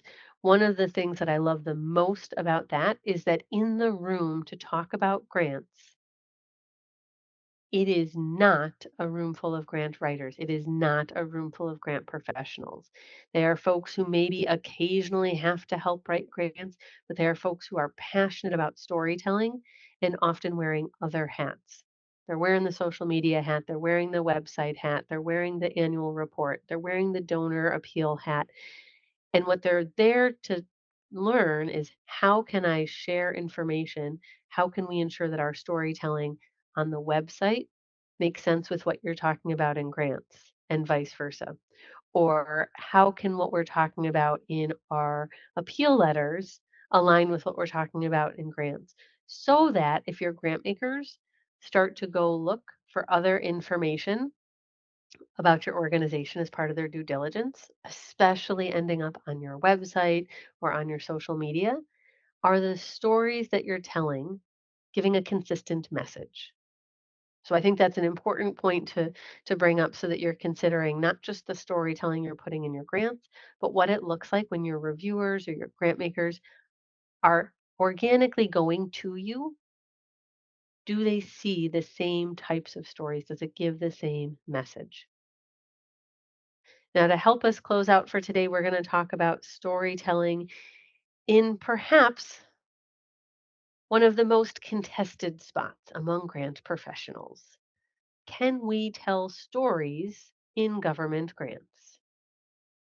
In fact, I think this might be why some of you said maybe in terms of storytelling and how it fits with grants. It is our team's belief that yes, it is appropriate and possible to use storytelling within grant applications. It is possible. In some situations, it is more appropriate than others. And usually it's going to be about, oh, wait, you guessed it, the funder's application structure, their guidelines. Yep, these 5 items look very similar, don't they? Yes. Our 5 steps for storytelling for foundation grants versus government grants are the same basic steps. So I've got, as you guessed, 2 examples. The first one is from the New York State Council on the Arts. And what you can see from this screenshot, it's a social media post showing how this program was funded and showing the dancing students with an instructor. So we can see the people who are benefiting from this state funding for the arts. In our second example, we've got a very formal set of guidelines that is talking about the COPS program, focusing on the prevention of school violence. 2 very important programs, very different types of work, very different reasons for public policy reasons that they exist. Returning back to our guidelines and our application structure for NISCA, character counted, chunky, but a lot of questions around community benefit and community involvement. In the COPS funding, very strict rules about narrative and budget narrative. Oh, and letters of support were a requirement. In our example for the New York State Council of the Arts, what type of story works best? Well, when looking at their website and the social media and the guidelines and the questions that we're going to be asked, definitely seems like there's focus on community engagement. So let's go for a community story if at all possible. An individual client story could help, but bigger community impact seems more appropriate. In our COPS example, there is no clear indication about what is going to be right. Very rigid structure. We've got to make sure we are going to get each and every point. However, the letters of support, I would say, are probably the one clue that help us lean towards community story. Because this is interdisciplinary, we're talking about schools, we're talking about law enforcement, we're talking about community partners. And the fact that we know we get to attach letters of support, if it feels like there's room, community story could be a good fit. But wait a second. I've talked about letters of support both in step 1 and step 2. Those letters of support are not a write-off. Everybody just sign them and like the reviewers will just, yep, they'll go through them. They are actually important real estate related to your story. They should not be, hey, everybody, could you please put your name here and change the date and go ahead and sign this letter of support? We don't want to have 5, 10, however many we get to have. We don't want to have exactly the same letter of support. Or if it's a letter of commitment, we don't want to have the same letter of commitment for all our partners. We want it to be customized. We want it to be something the reviewers read, not flip through when they realize everyone has the same one. This is real estate for sharing stories. What is your impact? Why are you best? So while there wasn't a clear where in the narrative would we put a story, those letters of support are an They're wow, what a playground for where we can share community stories. We're going to verbally practice because we want to think about what is the main point, whether we're talking about character counted or 10 full pages. What is the one main thing we want to make sure our reviewers walk away with? Yes, they're going to score individual questions and individual sections, but what is our overall main theme that we want to carry throughout all of the application? Best to practice it verbally so then we can think about how we write it. So as we come back then to our steps, what would it sound like? Well, why are we a good fit? We could say that we're a good fit because we're engaging an underserved community through the arts. What is it we want the reviewers to remember? The way that we're going to engage the community. How many community members we engaged, how we involved them in the planning, how we will involve them in planning the next event. With our COPS example, what would we want to tell them? What would we want to have them remember? What would we practice if we were using our verbal practice exercise? We'd want them to know that we have a comprehensive safety plan in place, that we've got great community partners. Sure, we can narratively describe that, and then we are going to prove that with our letters of support that we have these great community partners. What might we want them to remember? We want them to remember that these community partners are going to help ensure the success of our plan. Oh, you know what we might practice and learn? Oh, that you know what? The data that we have, that's slightly delayed in terms of when it's been filed and what it shows for the need in our school. We've had a lot of recent issues with safety. And you know where that's been documented? In our local newspapers. You know what? We want our reviewers to remember that these are some recent changes. We've got recent safety issues as evidenced by not just our opinion, not just our anecdotes, but look at how it's being reported and talked about. Ah, there's a key element. So by practicing our story, we might find something that's important and say, oh, actually, our data in the needs section, that is telling part of the story. We're using the data to tell our story. I know I got excited about that part. But sometimes it's the practice of the story among not just you as the writer, but others in the organization that could say, wait a second, do you know what's actually really important for people to remember? And then build from there. In our NISCA example, right, then we're going to gather our information, think about what we have as our attachments, think about our character counts, and where might we fit information. Certainly, there were a lot of questions around community benefit, but have we really tied our thread, connected our dots through every answer possible? In our cops example, oh, well, because we practiced the story and we decided, wait a second, that newspaper coverage that's happened recently is really important. Now we can think about, yep, oh, good, that's in the needs assessment. And oh, dear community partners, as you're thinking about drafting your letter of support, can you please also talk about what you have seen and what you're seeing for impact and need related to the recent issues that we're seeing in the community? Great. Now we've started to connect our dots through our formal narrative as well as through our required attachments. There is one final idea that I want to share, and it is specific to government grants, but you could use it in foundations. But this is a spot where we've seen people try it more in government. I'm not saying you can't in foundation, but it seems to work more in government grants. The idea being that you're going to take the demographics information that you have and you're going to create a generalized persona of who you're going to serve.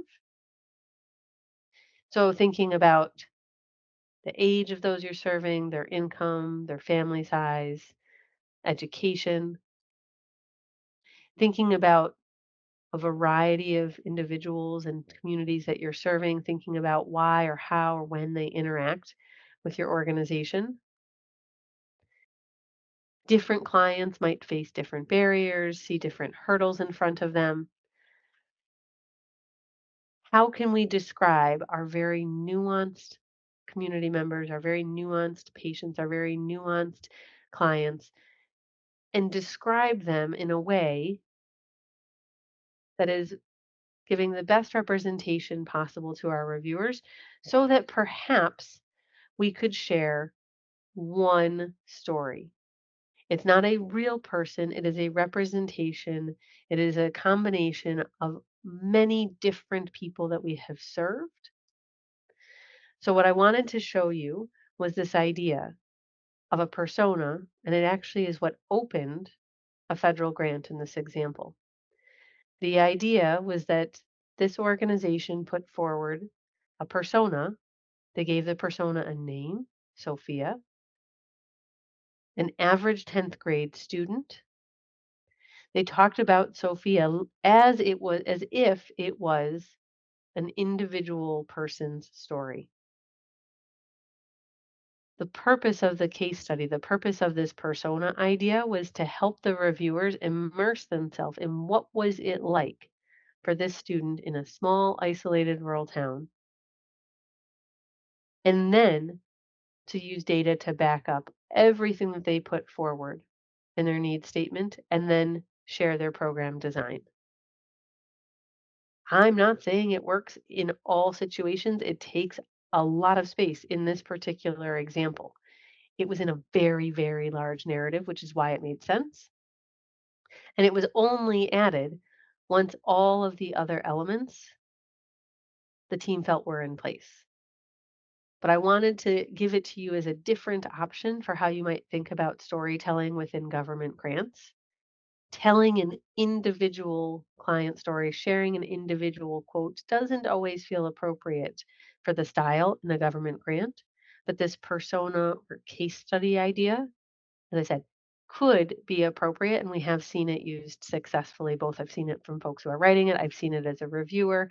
I do think it could be something that could help. Again, it's a combination of the different demographic elements of those that you're working with. And so, something to consider. Food for thought. And that's where we'll leave it, I think, for today, is with food for thought. Today, we've talked about the different elements of our application. Really, what you were thinking about today was how do I talk about my program design? How do I take what I have in my logic model? How do I take what's in my theory of change and bring it to life? How do I engage my reviewers in it?